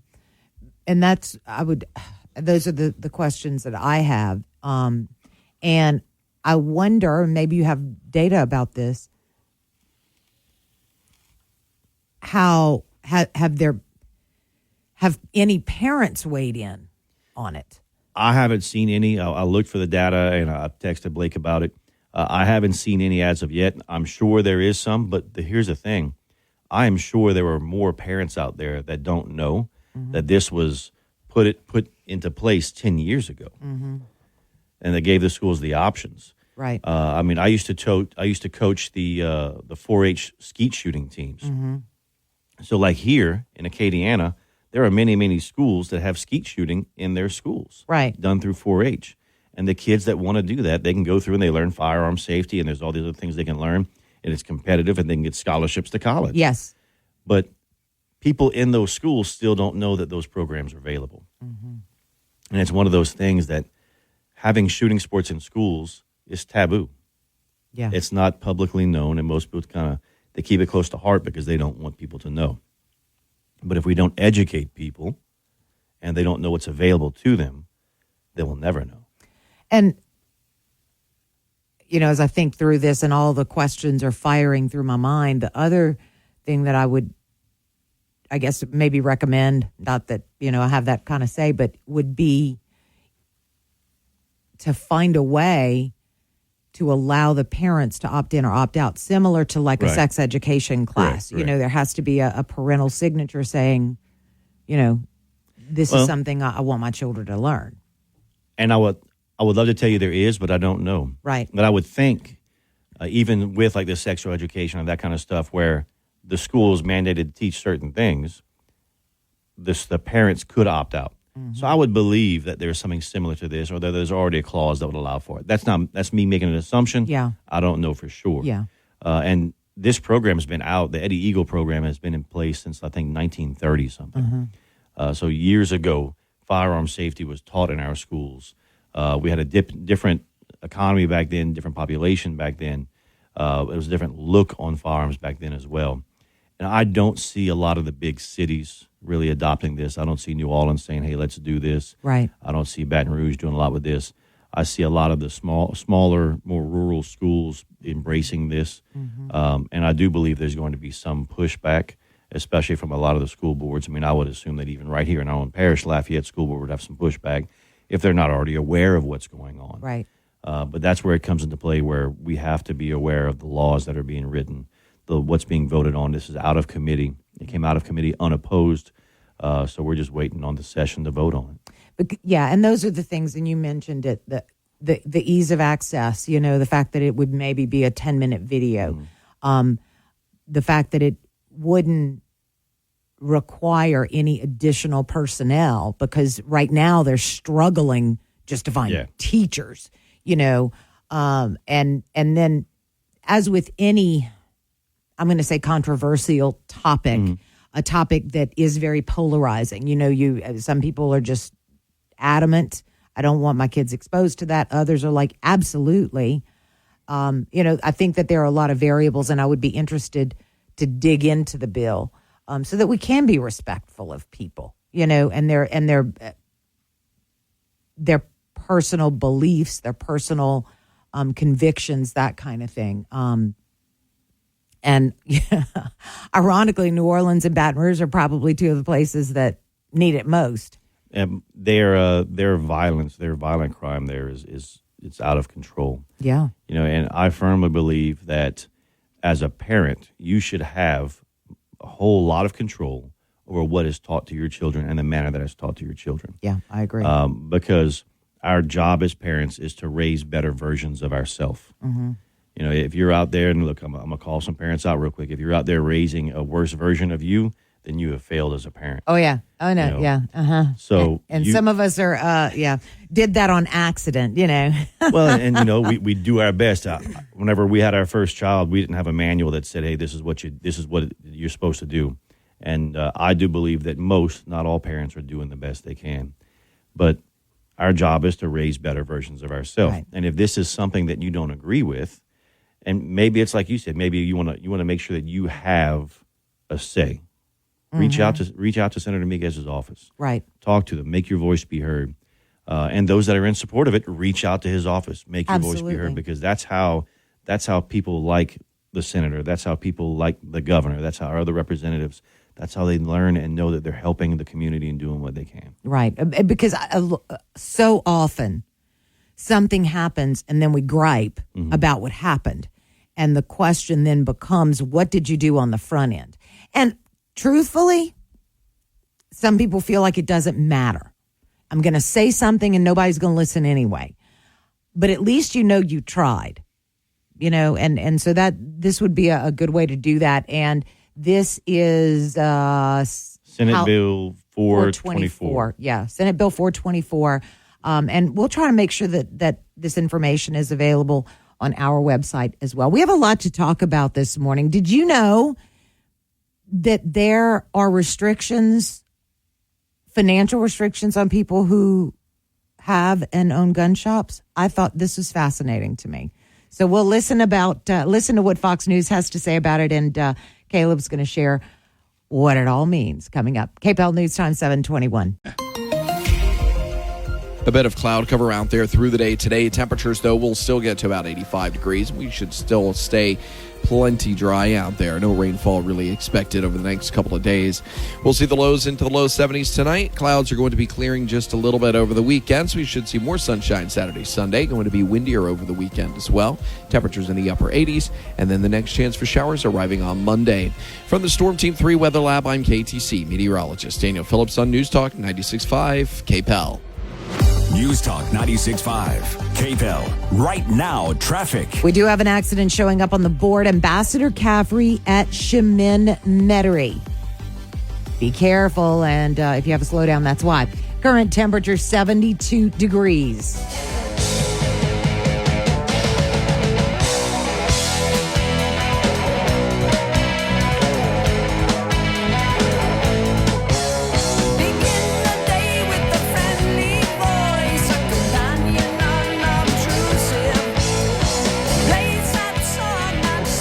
KPEL News Time is 7:26 on this Friday morning, Firearms Friday, going on right now. Of course, Caleb Morris with Rustic Renegade Inn, and a segment brought to you by Cajun Patriots. Caleb, when you came in this morning, Fox News puts out bullet points each week, and it's interesting to me because they kind of do what you do. They look at the stories that may affect the masses or are very interesting. And this was the one for this week.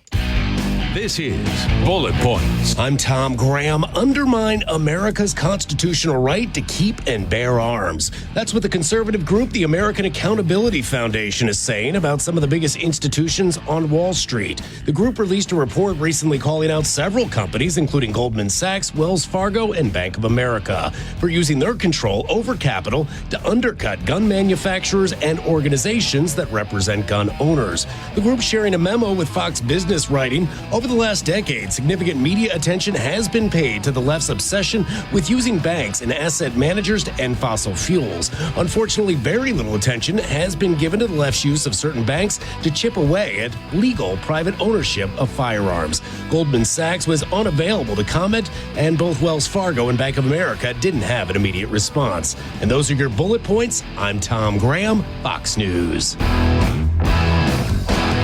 Okay, so KPEL covers Acadiana with Lowry's Printing and Copying. 38th Annual Le Festival International de Louisiane happens Wednesday, April 24th through Sunday, April 28th throughout downtown Lafayette. This is the world's largest cultural and music festival, and it's free. You can volunteer to be a festival helper in many ways. Just show up and tell them you'd like to volunteer. Get the complete music lineup and everything available at the festival at their website, festivalinternational.org.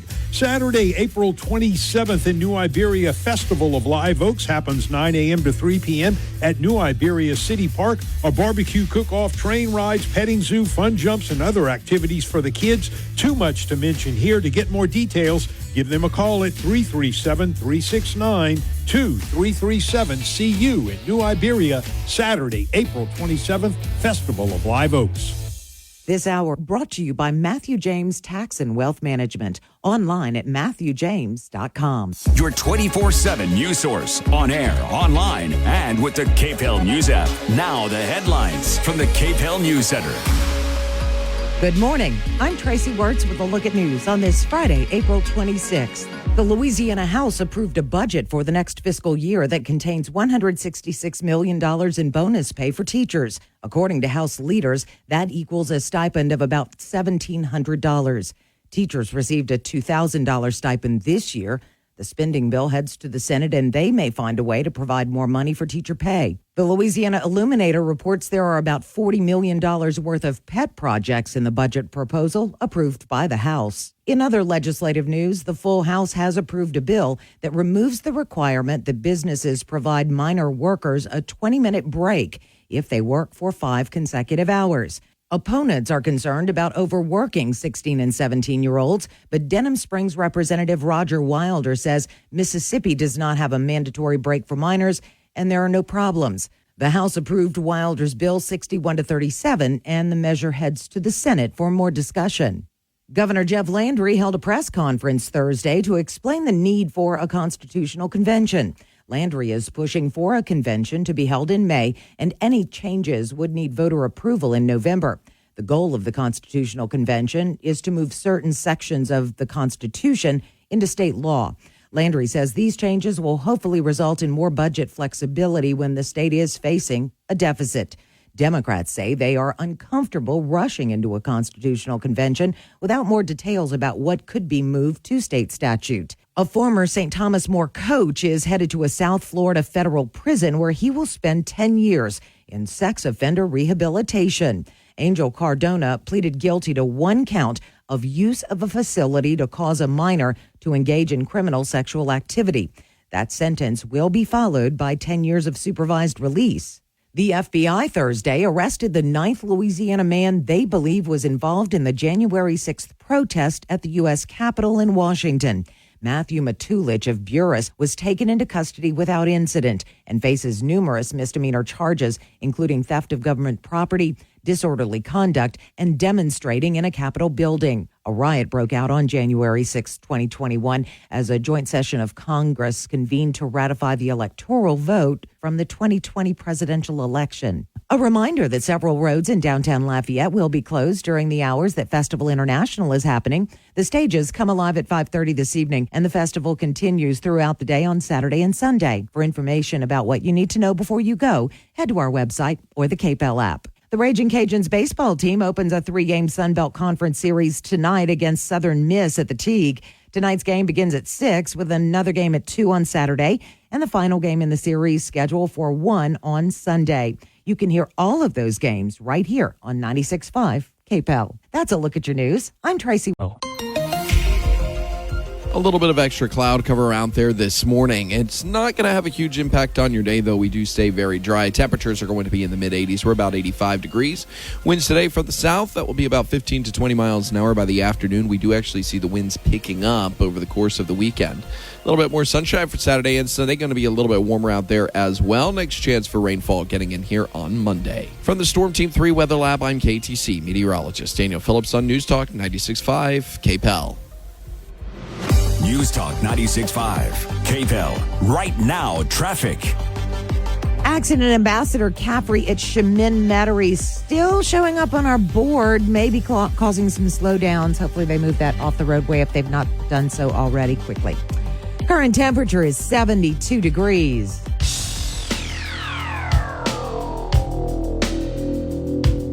A Monday warrior, mean strike. Today's Tom Sawyer, mean pride. KPEL News Time is 7:39 on this Friday morning. It is Firearms Friday. Caleb Morris with the Rustic Renegade. And, of course, the show brought to you by Cajun Patriots with an S.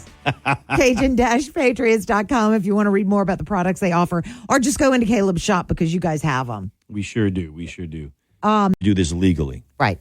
And that's what they care about. The people that are using firearms illegally, they're not coming into our shop trying to go through and get all this stuff done. When you look at the DOJ and the new White House firearm violence, I don't know, whatever Kamala Harris is in charge of now, they're going through and they're restricting firearm dealers such as ourselves. Well, when you look at the data, the National Shooting Sports Foundation, the NSSF, and the ATF, their data both show the firearms being used in violent crimes are not being, most of them, the vast majority of them, are not being used, are not being purchased legally. And the firearms that are out there that they're trying to track and go through, that's person-to-person illegal not all person-to-person transfers are legal, but that is knowingly buying a firearm for somebody who's a prohibited person. That's what they've tracked that back to. That's called a straw purchase. So by restricting firearm dealers such as ourselves, they're not doing anything to help their own argument. Right. Mm-hmm. We've got more to talk about as we wrap up our Firearms Friday. DOJ, ATF continue to pile on with new rulemaking. We have about 5 minutes to talk about that after the break. KPEL News Time, 7:48. A bit of cloud cover out there through the day today. Temperatures, though, will still get to about 85 degrees. We should still stay plenty dry out there. No rainfall really expected over the next couple of days. We'll see the lows into the low 70s tonight. Clouds are going to be clearing just a little bit over the weekend, so we should see more sunshine Saturday, Sunday. Going to be windier over the weekend as well. Temperatures in the upper 80s, and then the next chance for showers arriving on Monday. From the Storm Team 3 Weather Lab, I'm KTC meteorologist Daniel Phillips on News Talk 96.5 KPEL. News Talk 96.5 KPEL. Right now, traffic. We have an accident West Pinhook Road at West Two-Lane Road showing up on our traffic board this morning. Current temperature 72 degrees.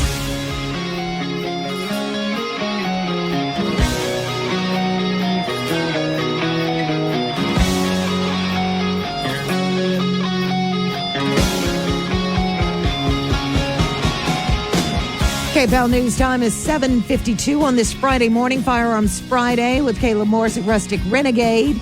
All brought to you by Cajun Patriots. Go by, talk to Caleb, and find out about the wonderful products they have that will keep your guns in working order and your fishing equipment too. Cajun-Patriots.com, because I'm all about the fishing. Matter of fact, my husband said I need to go fishing. Yeah, well, I have to go pull some brim out of our pond because they're kind of taking over, right? All right, so you sent us an article. We have about 4 minutes, Caleb. The DOJ and ATF continue to pile on with new rulemaking. What's this about? So you have the Bipartisan Safer Communities Act, which passed. That actually went through Congress. The DOJ and the ATF can do the ATF can do what's called a white letter, which no other branch can do this. Department of Energy was shut down with trying to do a white letter and changing how your dishwasher and washing machine could work. Oh, yeah, I remember that. Yes. So with this, they came out and they've said, we're going to redefine what it means to do business. For years, you've always had to have an FFL in order to do business of selling firearms. What's FFL? A federal firearms license. Okay. So now the ATF is trying to narrow the scope of what it means to be engaged in business. So if you do anything, if you sell a firearm and receive any profit, even if you trade for that firearm, that can be construed as doing business now. So what they're saying is if you want to sell a firearm, if you want to do a transfer of a firearm to somebody that's outside of your family, they want you to you're going to be either required to get an FFL, a federal firearms license, or bring it to a shop, have the shop do the transfer and everything else. That way a background check has to get done. And now there's the record and transaction history of it. And then they can leave with their firearm at that point. So they're trying to restrict the way private citizens can do that. Let's say the three of us were going hunting. If we're going hunting, Tracy, and I hand you a rifle and you're going to a deer blind 200, 300, 400 yards away from me. Right. According to this bill, you would have to do a background check to borrow my firearm for an hour. I go back to what I said when we talked earlier. Oh, okay, you can have the Second Amendment, but we're going to make it really, really hard for you to exercise that right. And I don't see how they can even enforce this. No. I mean, what are they going to do? Follow you around? I mean, the cost they're going to to do chip this would us? be, the cost to do this would be astronomical. That's why government's so inefficient. It's easy to pass a law. It's very difficult to enforce it. They don't care about that. They live in la-la land where it's pie in the sky. Laws don't solve problems.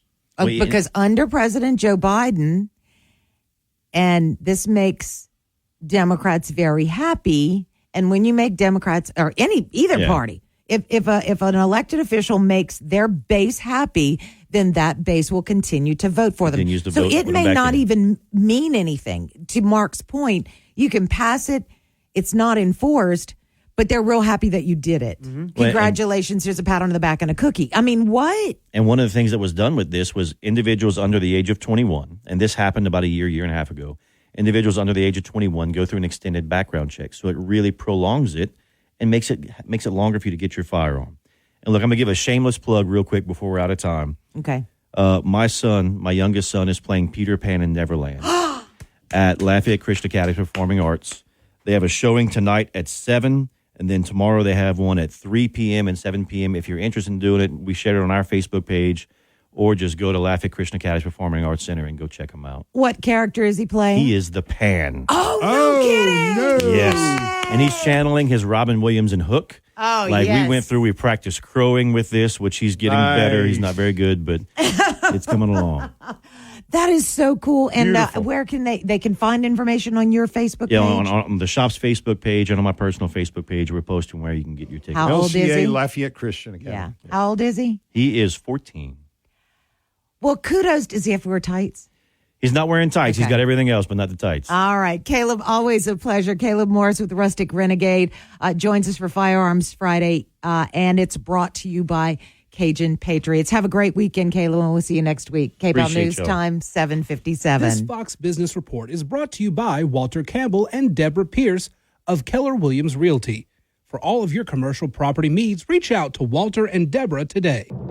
I'm Liz Clayman, and this is the Fox Business Report. ExxonMobil's shares are losing ground after reporting a mixed quarter. Chevron's numbers were also mixed. Energy companies are making less from oil refining and natural gas after post-pandemic peaks.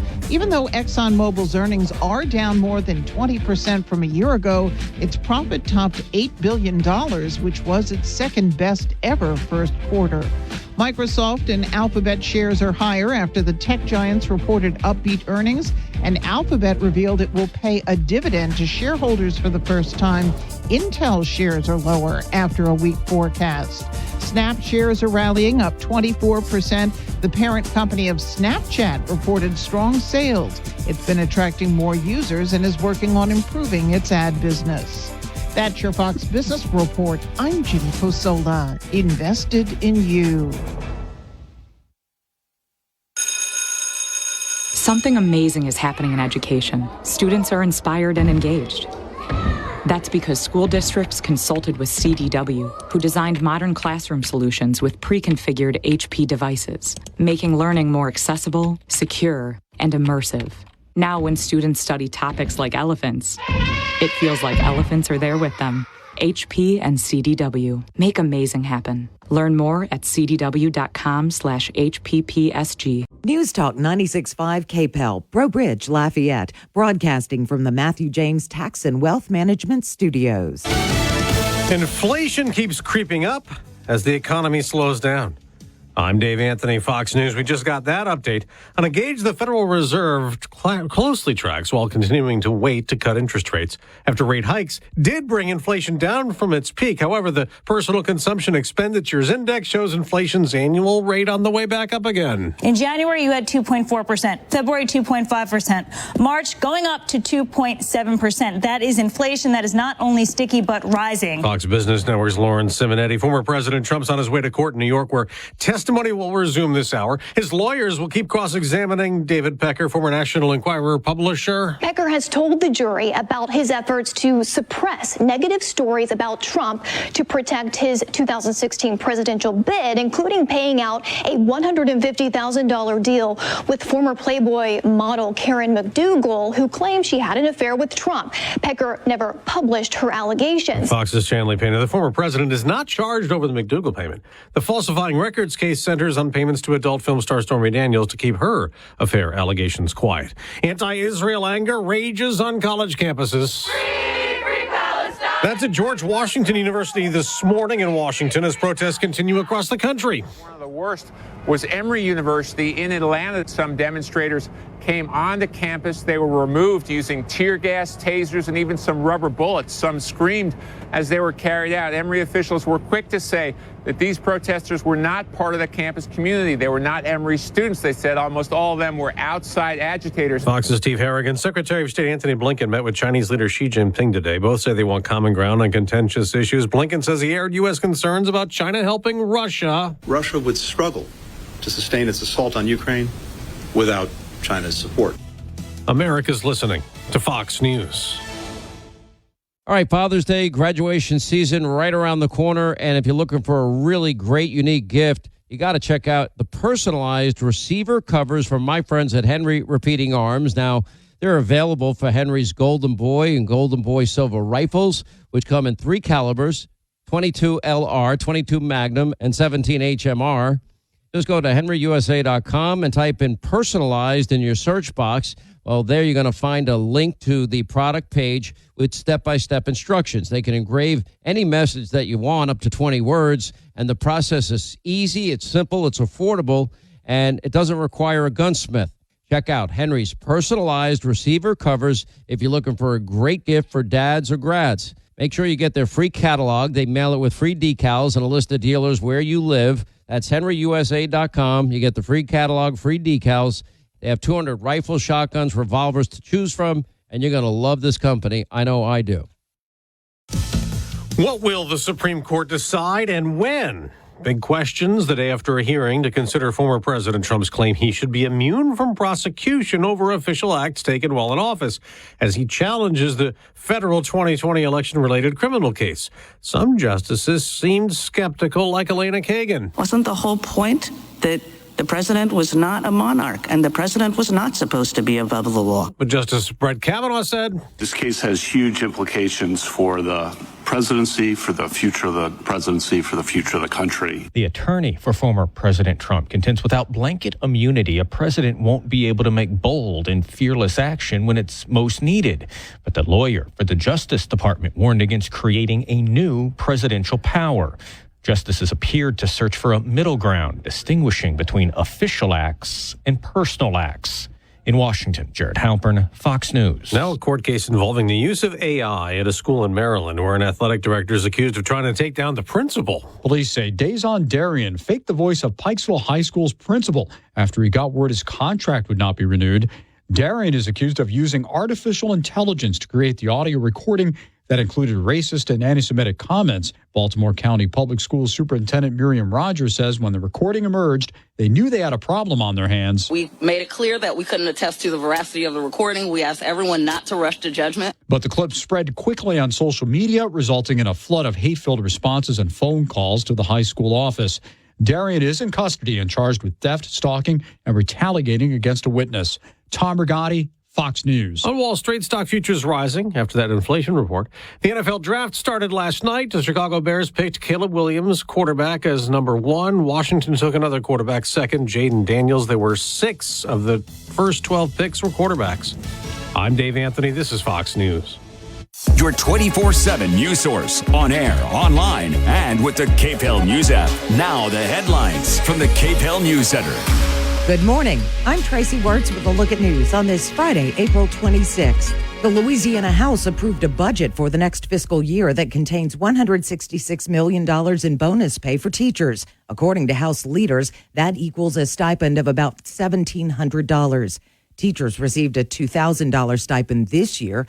The spending bill heads to the Senate, and they may find a way to provide more money for teacher pay. The Louisiana Illuminator reports there are about $40 million worth of pet projects in the budget proposal approved by the House. In other legislative news, the full House has approved a bill that removes the requirement that businesses provide minor workers a 20-minute break if they work for 5 consecutive hours. Opponents are concerned about overworking 16 and 17-year-olds, but Denham Springs Representative Roger Wilder says Mississippi does not have a mandatory break for minors, and there are no problems. The House approved Wilder's bill 61-37, and the measure heads to the Senate for more discussion. Governor Jeff Landry held a press conference Thursday to explain the need for a constitutional convention. Landry is pushing for a convention to be held in May, and any changes would need voter approval in November. The goal of the Constitutional Convention is to move certain sections of the Constitution into state law. Landry says these changes will hopefully result in more budget flexibility when the state is facing a deficit. Democrats say they are uncomfortable rushing into a constitutional convention without more details about what could be moved to state statute. A former St. Thomas More coach is headed to a South Florida federal prison where he will spend 10 years in sex offender rehabilitation. Angel Cardona pleaded guilty to 1 count of use of a facility to cause a minor to engage in criminal sexual activity. That sentence will be followed by 10 years of supervised release. The FBI Thursday arrested the 9th Louisiana man they believe was involved in the January 6th protest at the U.S. Capitol in Washington. Matthew Matulich of Buras was taken into custody without incident and faces numerous misdemeanor charges, including theft of government property, disorderly conduct, and demonstrating in a Capitol building. A riot broke out on January 6, 2021, as a joint session of Congress convened to ratify the electoral vote from the 2020 presidential election. A reminder that several roads in downtown Lafayette will be closed during the hours that Festival International is happening. The stages come alive at 5:30 this evening, and the festival continues throughout the day on Saturday and Sunday. For information about what you need to know before you go, head to our website or the KPEL app. The Raging Cajuns baseball team opens a 3-game Sun Belt Conference series tonight against Southern Miss at the Teague. Tonight's game begins at 6 with another game at 2 on Saturday, and the final game in the series scheduled for 1 on Sunday. You can hear all of those games right here on 96.5 KPEL. That's a look at your news. I'm Tracy Wirtz. It's time to win cash. Get your KPEL News apps ready because here's your chance to win up to $30,000. Just enter the following code into your KPEL News app where it says win cash, and make sure you listen for more codes throughout the day because the more codes you enter, the better your chances. Here is your next code. And here's your first code of the day, your 8 a.m. code 396. Your code for 8 a.m. 396. A bit of cloud cover out there through the day today. Temperatures, though, will still get to about 85 degrees. We should still stay plenty dry out there. No rainfall really expected over the next couple of days. We'll see the lows into the low 70s tonight. Clouds are going to be clearing just a little bit over the weekend, so we should see more sunshine Saturday, Sunday. Going to be windier over the weekend as well. Temperatures in the upper 80s, and then the next chance for showers arriving on Monday. From the Storm Team 3 Weather Lab, I'm KTC meteorologist Daniel Phillips on News Talk 96.5 KPEL. News Talk 96.5 KPEL. Right now, traffic. All right, we have an accident showing up Pinhook at West 2 Lane and another accident popping up on Cully Saloon. Looks like it is not far from its intersection with Ambassador. Yeah, Cully Saloon right there near Sonic, just past Raising Cane's. I was trying to get some directions for you. And if that hasn't been moved off the roadway, that definitely will be slowing you down early this morning. So just be careful out there. Current temperature is 73 degrees.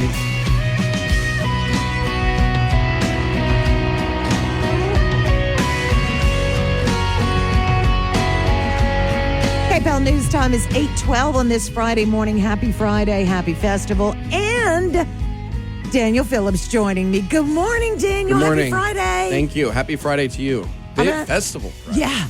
We are going to take a picture. Don't let me forget, because Daniel has pelicans on his shirt. It's pretty awesome. This was the negotiated outfit. Yeah. This is, look, I've got some loud pieces in my closet, and this is the time that they come out. Yeah. So, yeah, look, I mean, I'll be on a festival if you want to come say hi. I am very much not hard to find. Yeah. You know? Yeah. A lot of neon this weekend. Yeah. Oh, really? Oh, yeah. I think I was going through it today. Got some good floral shorts. Maybe that's today. I got some neon hippos. I've worn that a bunch, though. You so and we'll Mark would see. be good friends. Yeah. Because Mark likes to dress fun. But if you saw him on TV this morning and couldn't, what is that stuff on your shirt? It's pelicans, and it's pretty cool. So we need to show you a picture. We'll go ahead and put that on our social media site. All right, Daniel, you are the weather person for us. First, let's walk through this weekend's forecast in detail. Yeah, so we're going to be in and out of clouds today. There's plenty streaming across. Doesn't look like anything producing any kind of rainfall. So we should stay dry. And there will be like moments of sunshine. I just think that at times the clouds kind of take over. Breezy out there this afternoon. It does get windy this weekend. Yeah, what is up with that? We've got a front that's kind of sitting close to us. It's pulling in a lot of that wind. Winds are going to be pretty intense today. So we will, or more intense over the weekend, but they'll start getting breezy today. So that's probably the big issue. A little more sunshine Saturday and Sunday, though. Temperatures mid-80s. And if you have not been outside in the last couple of days, it is getting sticky. Yeah, it is getting sticky. And just a reminder, too, with the sun, even if it's cloudy, wear your sunscreen. Oh, yeah. A cloudy, windy day. I've learned this lesson the hard way. Terrible sunburns if you're not taking care of it. One of the worst sunburns I've ever had in my life came in February on a cloudy day while it was windy, because I never realized how hot I was getting. Yeah. So your skin will cook. Earlier this week, I was kind of looking out, a couple weeks, because we're doing some things around the house. And is it going to rain? Is it not going to rain? When should we take off? When should we do this? Blah, blah, blah, blah, blah. And next week didn't look bad. And then all of a sudden, it looks like we got a lot of rain on the way. Huh? Yeah. So originally it looked like front coming through Monday. It's going to rain Monday. That we're pretty certain on, because it's looked that way for a couple days now. But that front looks like it's going to stall, which is always a tough forecast. So now it kind of looks Monday, Tuesday was what it looked like yesterday, the day before. And then today it looked like it was trying to stick around a little longer. We will see those things out. When they move, where they stall, how long they hang around gets really hard a week out. Mm-hmm. But I'd be ready for some rain on Monday. Earlier in the week, it kind of looks like it was maybe 1 to 2 inches. We're probably on the hook for a couple areas that's a little bit higher now, and that's over like several days. So currently does not look like we've got severe weather on the way for Monday. Again, that could change. I'd keep an eye on it over the weekend just to see how the forecast is shaping up. But it's probably just some decent soaking rains, I think. More annoying that it's raining every day. Okay. But I'm never going to turn down a good range. Well, and even though it was 8 years ago, I think, 2016 still sticks in people's minds. So when you see, a prolonged rain event of any kind, I think people get nervous. Yeah, and rightfully so. And just remember, most of the time when we have 70% rain chance day after day after day, a lot of times there are breaks in between. So you'll get a period of heavy rain, and then you'll clear up for the afternoon, and then maybe overnight or the next morning you get the next round, and then you kind of clear up. The continuous ones is when we run into problems. But as long as there's some time in between showers to drain out, then we're usually okay. So we had a really dry summer, of course, last year. Everybody remembers that. And, crawfish season, we were all depressed at the beginning of crawfish season. Where are we on the drought? Do you know where we are on the drought monitor? Yeah, we came out year? of it. We came out of drought a month or two. It took a long time. We had a pretty wet winter. That stretched from November through the end of the winter time. It was pretty wet, and we're still running a couple inches above average here rain wise. So we're starting to catch up. We're not considered under drought anymore. But that can always, it doesn't take long for that stuff to start changing. But so far this year, we've been pretty good on rain. And we were talking a few weeks ago about I don't know which one it is. And even you say you get confused. El Nino, La Nina, kind of looking out where we are going into summer. We are going to transition. Early summer, we're going to transition from El Nino to La Nina, which I mean, on the one hand, means more rainfall over the summertime. It's usually a wetter summer. That La Nina typically is associated with a busier hurricane season, though, throughout the whole tropical Atlantic. So not necessarily just Louisiana, but we got our first round earlier in the month. We got our first round of seasonal hurricane forecasts started to come out, and the numbers are a little high. Yeah. So it's getting close to that time of year. Now's the time. I started the other day going through and thinking about, okay, what supplies do I need to replenish? What do I need to get in my hurricane kit? So we're getting into that time of year again. And, I've had this discussion with people who weren't professionals prior. I want to talk hurricanes coming up. We do need to take a quick break, okay? Perfect. Stay where you are. KPEL News Time, 8:18. Fox on Tech. TikTok, the popular social media app, says it will go to court to stop the government from forcing it to find new ownership. TikTok CEO says the app is vital to millions of Americans. Rest assured, we aren't going anywhere. We are confident and we will keep fighting for your rights in the courts. The facts and the Constitution are on our side, and we expect to prevail again. On Wednesday, President Biden signed a comprehensive foreign aid package, which includes a provision forcing Chinese-based ByteDance to sell TikTok within the next 9 months.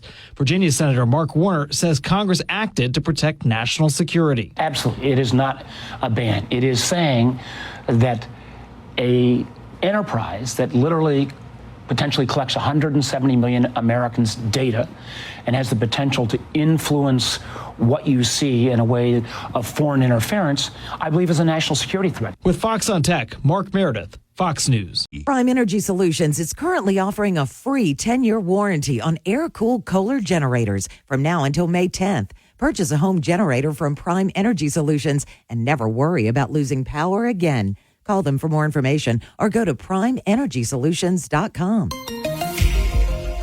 A little bit of extra cloud cover out there this morning. It's not going to have a huge impact on your day, though. We do stay very dry. Temperatures are going to be in the mid-80s. We're about 85 degrees.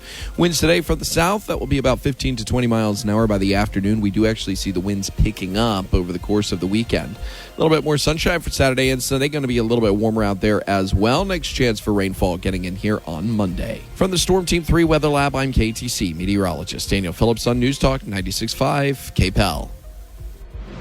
News Talk 96.5 KPEL. Right now, traffic.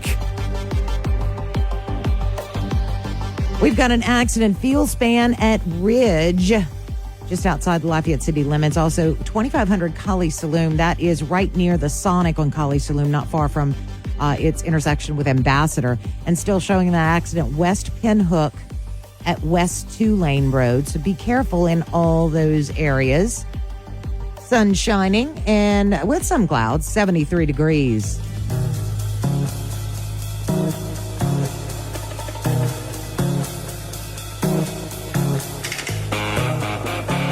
KPEL News Time, 8:22. Had to pull out a little smash mouth walking on the sun.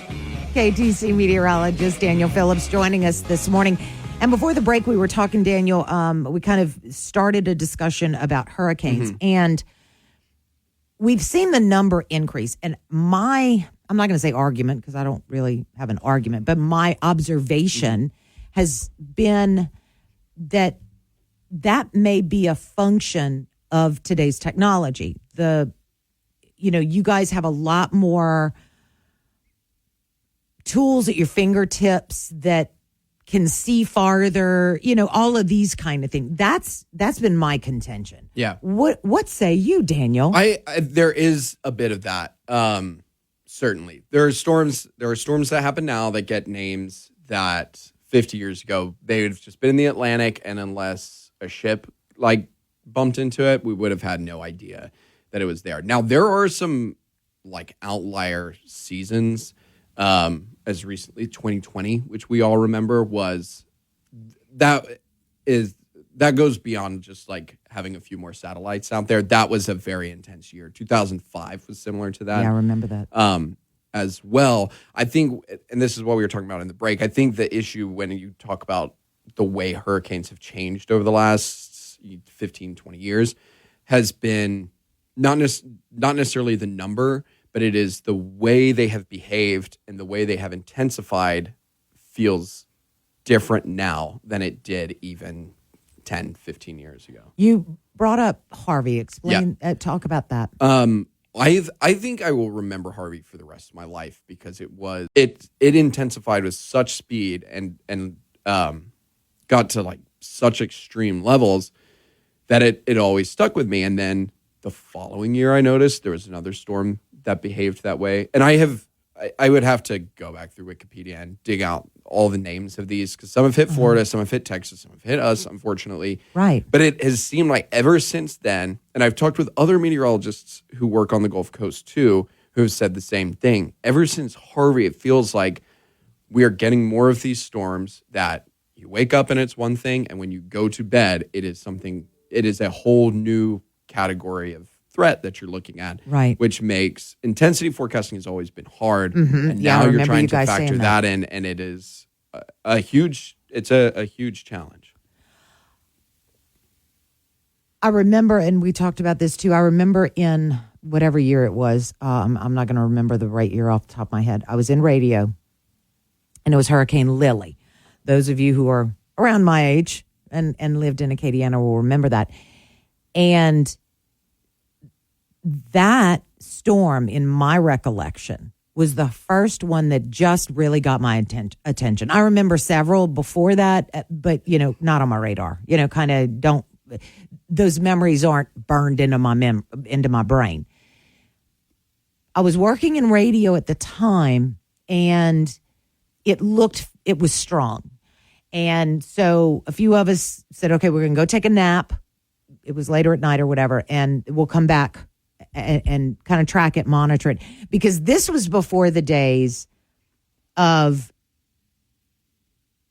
internet was here and available, but it wasn't, things weren't as accessible as they are now. And I got home,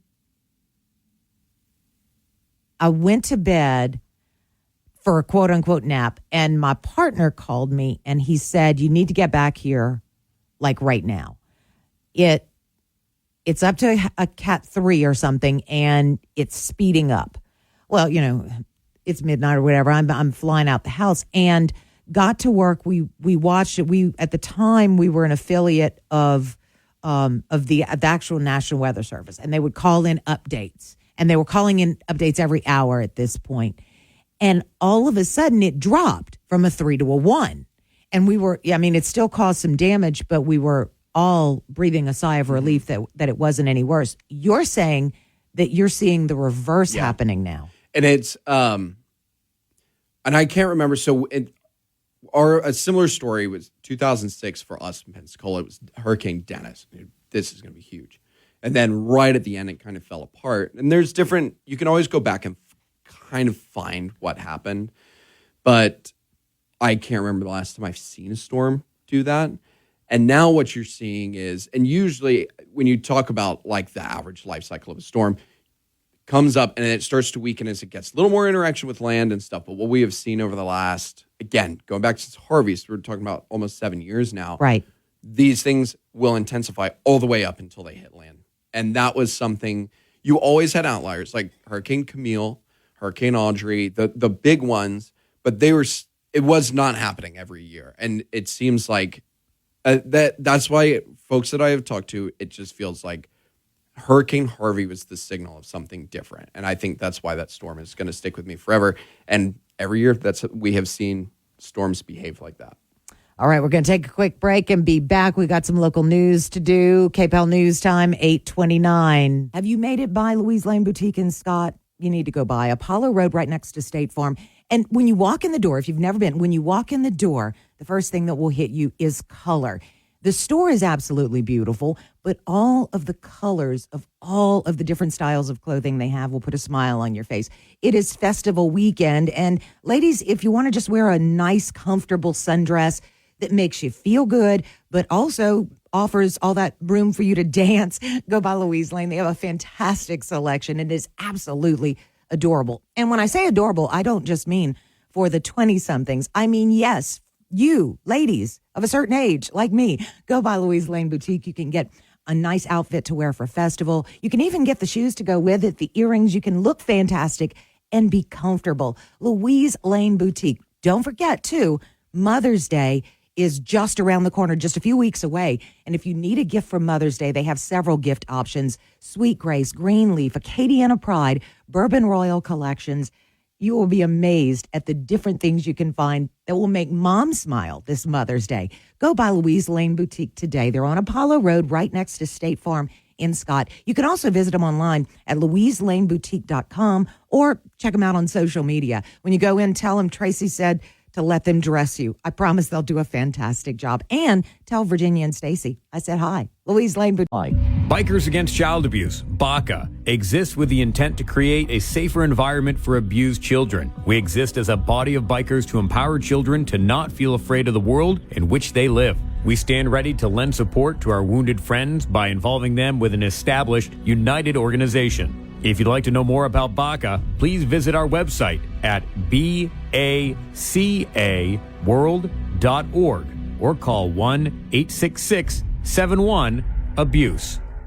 Did you know that every year 11 to 1,200 children are experiencing homelessness in Lafayette Parish? The Gifting Grace Project, Acadiana's homeless children's outreach, works to provide and support these children throughout the year. Every donation goes to support these children and provide them with backpacks with school supplies, hygiene products, snacks, and more. Go to giftinggraceproject.com to learn more information or text GGP to 53555 and donate today. Thank you.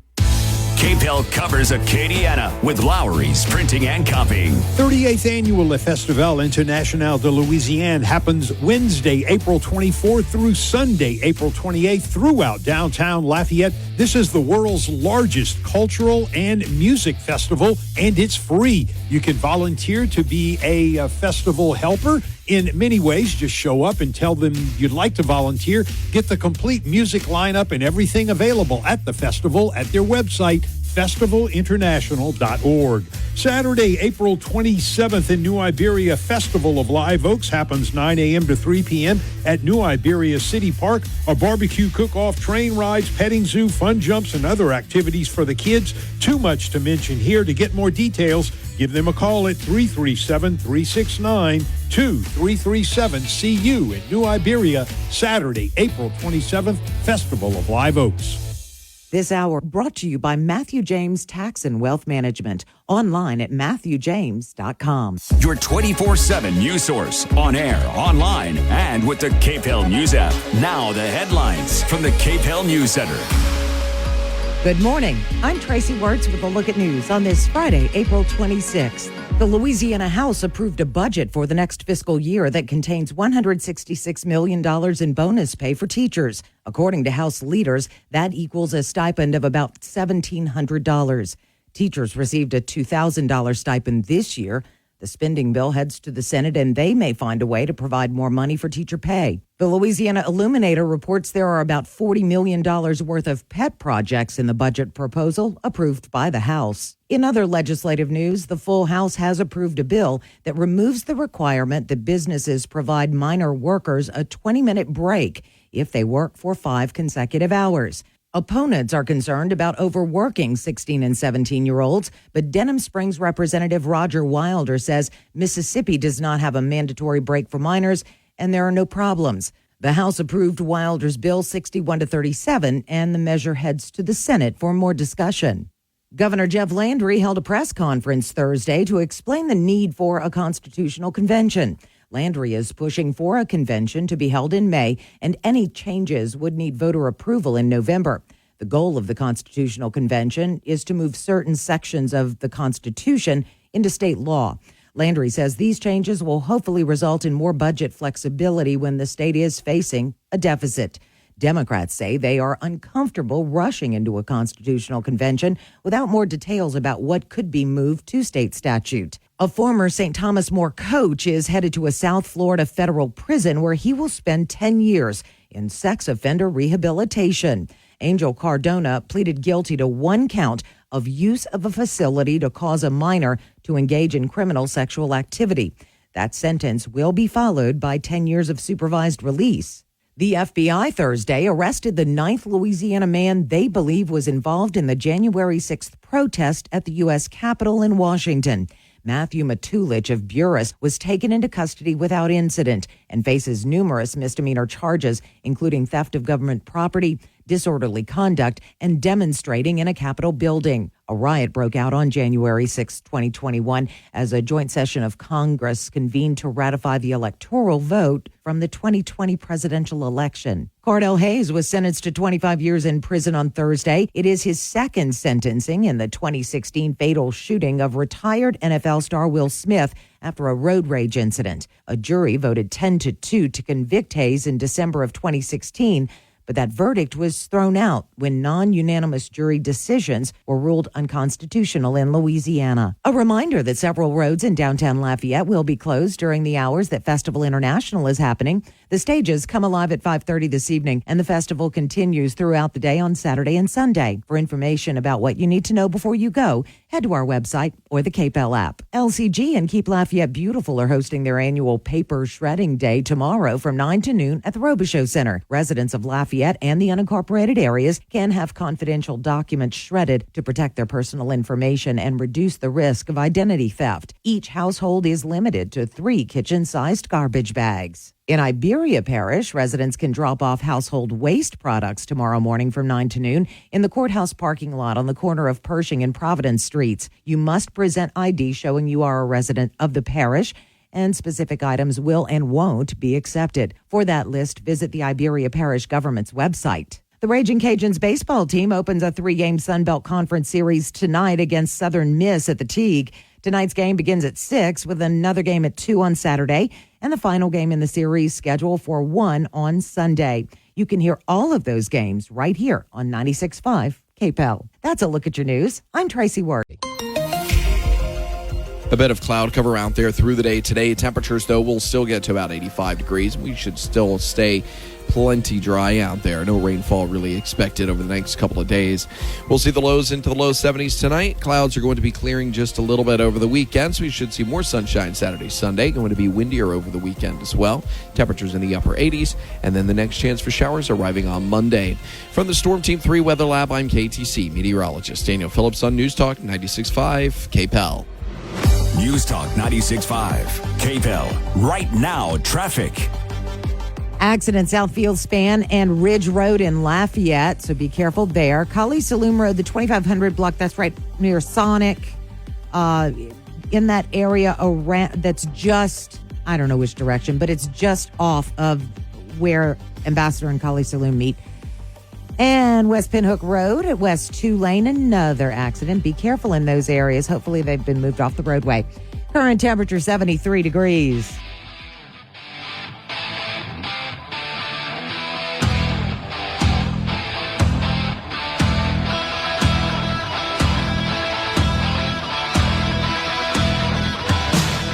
KPEL News Time is 8:41. Rock me like a hurricane. Tracy Wertz joining me on this Friday, as he does when he's able. KATC meteorologist Daniel Phillips. We have been talking about hurricanes, and we'll continue that discussion. But you teased me with, I have a great story about this song. I saw it pop up. We were just talking about Hurricane Dennis that was coming through, and I was in high school, I think. 2006. Yeah, math works on that. My brother is a couple years younger, so he would have been in middle school, and then we've got a younger brother, and he would have been in early elementary. And it's very tense in the house. And to the three boys of the household, the gravity of the situation, and this is before the collapse had started, and we were kind of like a Cat 3, Cat 4. Parents very boldly were not evacuating, immediately regretted the decision. And so things are getting tense, like very tense in the house. A lot of anxiety, as everyone's aware of, in the lead up to a storm. And weather's starting to turn a little bit. You know, the winds are starting to pick up. And all of a sudden, you kind of hear this muffled noise coming from my brother's room. And the door flies open, and it's that Rock You Like a Hurricane song. And he risky businesses his way down the hallway, sliding and doing this ridiculous dance, at which point the tension in the house snapped. My mom lost it. This is not a joke. I don't know why you guys think any of this is funny. We were banished to our rooms, immediately unbanished from our rooms because they had windows in, so our parents weren't quite sure what to do with us. And to this day, whenever I hear that song, I just picture my brother in the middle of an actual hurricane, risky business, sliding down the hallway, playing it from like an old boombox that he had found in his closet. I every time I hear that song, I picture that very distinct moment. Did not help with the tension, by the way. No. We were not a family who were like, oh, we'll just laugh this one off. It set my parents off. And the rest of the day, we bounced back and forth being scared from the weather and scared from my parents. It was just kind of left not really a safe place to find in that household. Couldn't go outside and did not want to stay inside. That's awesome. I'm crying. All right, but I have to ask you, as you tell that story, and you sounded like you knew what was going on. Was that when the weather bug bit you? Mine was before. My dad was career Air Force. We lived overseas a lot when I was growing up. We moved to the States, and I was about 10 when until that point, I had spent most of my time overseas. And so we moved to the States. We moved to Navarre, Florida. We had a little piece of property there. We had this little condo that was on the beach my dad had gotten years before. And I had never seen thunderstorms the way that we get them on the Gulf Coast. And I just remember sitting on the porch and watching the thunderstorms out over the Gulf and just being mesmerized by it. Yeah. And I was like, I got to do this. I got to figure out what's going on here. This is what I want to do. And then the movie Twisters came out shortly after, and I was like, done. Yeah. Well, I'm in. Mm-hmm. Yeah. So, and here I am. Yeah. And let me tell you, he really is passionate about what he does, as are most meteorologists. And we were talking about the different hurricanes and what you've seen in the past, because, I mean, you've been doing this for a minute, and you've worked under some incredibly experienced meteorologists, too, and come into your own, rightly so. We've seen, or there was a stretch there where we saw named storms happen before the official start of hurricane season. And I always joke, I said, hurricanes don't have a calendar. No. But we did see them coming out. There was a stretch there. It snapped the last couple years. They've kind of gotten back into the regular calendar, but it seemed like there was a stretch there for a while where the Weather Enterprise, so beyond Rob and David Bradley and all the other folks who have come through, beyond us, the entire enterprise was kind of talking about, should we slide the Atlantic hurricane season to start the same time the Pacific one does, because Pacific starts like mid-May. Mm-hmm. And ultimately, they never did that. That's, whenever scientists argue about something, it's, it's pretty tense. Yeah. But they came out of those arguments, decided they're just going to leave it alone. And we haven't seen it over the last couple of years. But for a while, like May 15th, we had a storm buried in this was another buried in the KTC.com archives somewhere are my thoughts on that. I wonder if they're still there. I don't know. Well, we'll have to go dig check it it out. We'll take one more break, and I'll let you talk about the weather when we come back. Couple more questions about hurricane season. Daniel Phillips with the KATC weather team. KPEL News Time, 8:46. Apply. I make learning a privilege, not a chore, and frustration a tool, not an obstacle. I'm a teacher. I make more. Make more. Teach. Visit teach.org. Brought to you by Teach and the Ad Council. News Talk 96.5. KPEL. Right now, traffic. All right, we have an accident still on Kali Saloon near Sonic right there, not far from its intersection with Ambassador Caffrey. Still showing the accident, West Pinhook at West 2 Lane. Be careful. Current temperature is 73 degrees.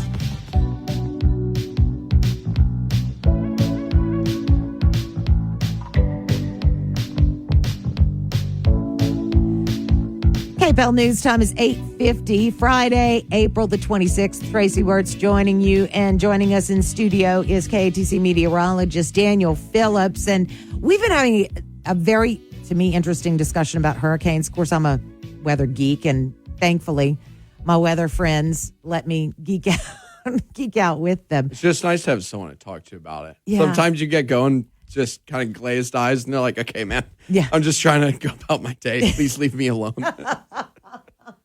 Daniel, it's always a pleasure, Daniel. Thank you for your time. And thanks for having this discussion. As we continue the discussion, we talked very early on about the early season forecast, what's going to be happening. And we hear a lot about water temperature. Why is that?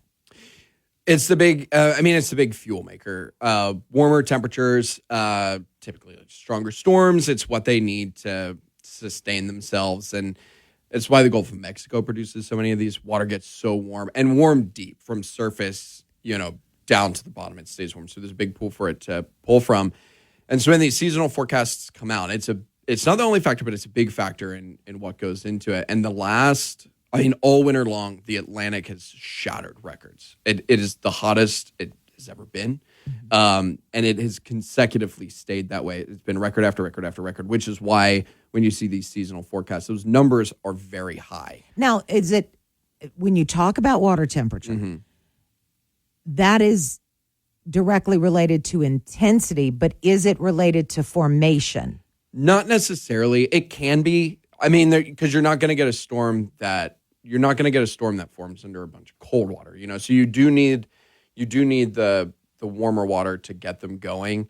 But this intensity really comes from like the depth of the warm water, because the stronger it gets, the more it's like churning everything up, and so the more it's kind of pulling deeper water in. And if you've got a shallow layer of heat, as it starts to churn, you get the cooler water that mixes in, and then it will start to weaken. The Gulf is because it's relatively shallow, it stays so warm, so deep, that's why these storms can get so strong. And that was part of Katrina's big thing. It got a really deep pocket of hot air or hot water that just went really far down. And now that you're saying that, I remember we talked about Lily earlier, and there was some discussion about why she decreased in strength. It decreased in strength so quickly because there was something, and I don't remember what it was, that had come through the Gulf prior to that, and they said it churned up the water and may have not. Yeah. She didn't have as much to feed on. Yeah, big churning, and if you've got a bunch of rain, all of the rivers kind of flushing a bunch of cooler water in, which is why we talk about like sometimes they will start to collapse as they get closer to shore. Part of that is just things are more churned up like near the surface. Right. So they're getting cooler air, and then they're getting that like land interaction as well. And that's just the warmer water temperature is mainly a function of what we saw last year with those incredible temperatures. Yeah, and that was, so you need the warm water, but it's not the only thing. And last year we had drier air, we had higher wind shear as well, which is why you didn't see the formation. But if something would have been able to form, and the stronger they get, the more they can kind of isolate themselves from those external factors. If we would have seen something form, it would have ran off to the races, just with the fuel that was out there. But no storms were able ever able to like battle things off long enough to kind of get themselves insulated from all of that. And we've said for years, and I remember Dave and I having this discussion, and, because Dave and I, we were thinking about, he said, man, we worked together for 13 years. Yep. Every morning you got to see my mug for 13 years.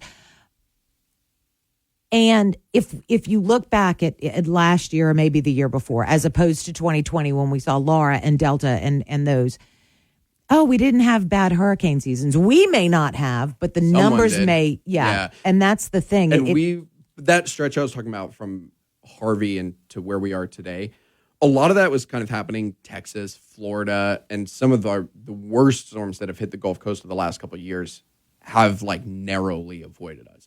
And the scary part is there's no reason why it wasn't us. I mean, obviously reasons set up and the steering mechanism set up and we end up on the outside.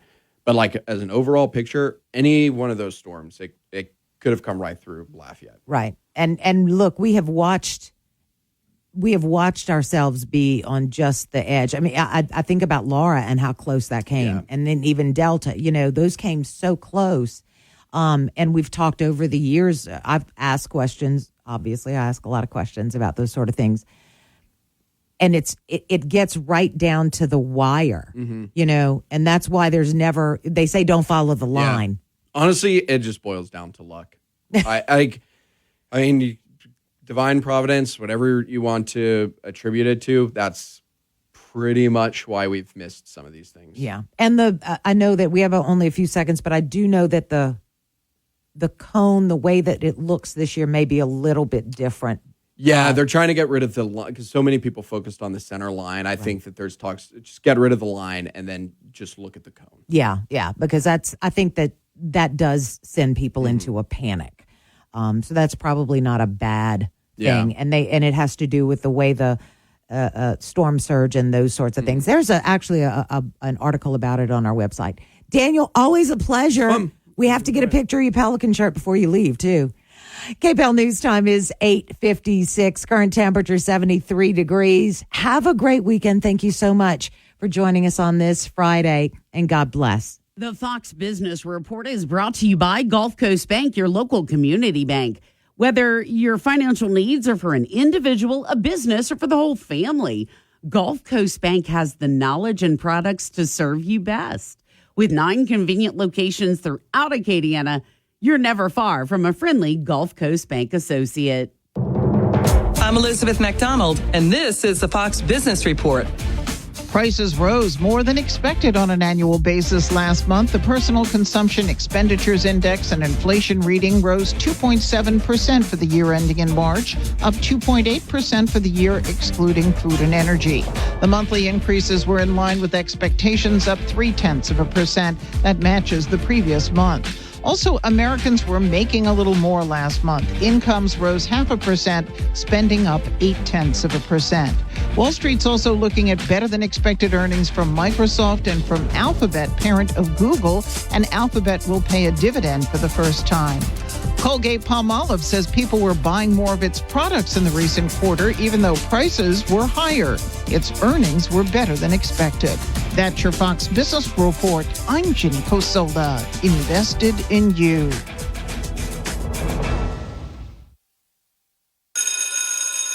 Something amazing is happening in education. Students are inspired and engaged. That's because school districts consulted with CDW, who designed modern classroom solutions with pre-configured HP devices, making learning more accessible, secure, and immersive. Now, when students study topics like elephants, it feels like elephants are there with them. HP and CDW. Make amazing happen. Learn more at cdw.com/HP. Every day at 5 p.m. right here on News Talk 96.5 KPEL, it's me, Joe Cunningham, with The Joe Cunningham Show, offering you news, analysis, and commentary you're not going to get anywhere else. The big news stories of the day, and even some of the headlines you may not be aware of. It's your local, state, and national news coverage from a local perspective right here. Every day, News Talk 96.5 KPEL. Check us out, The Joe Cunningham Show, every day at 5 p.m.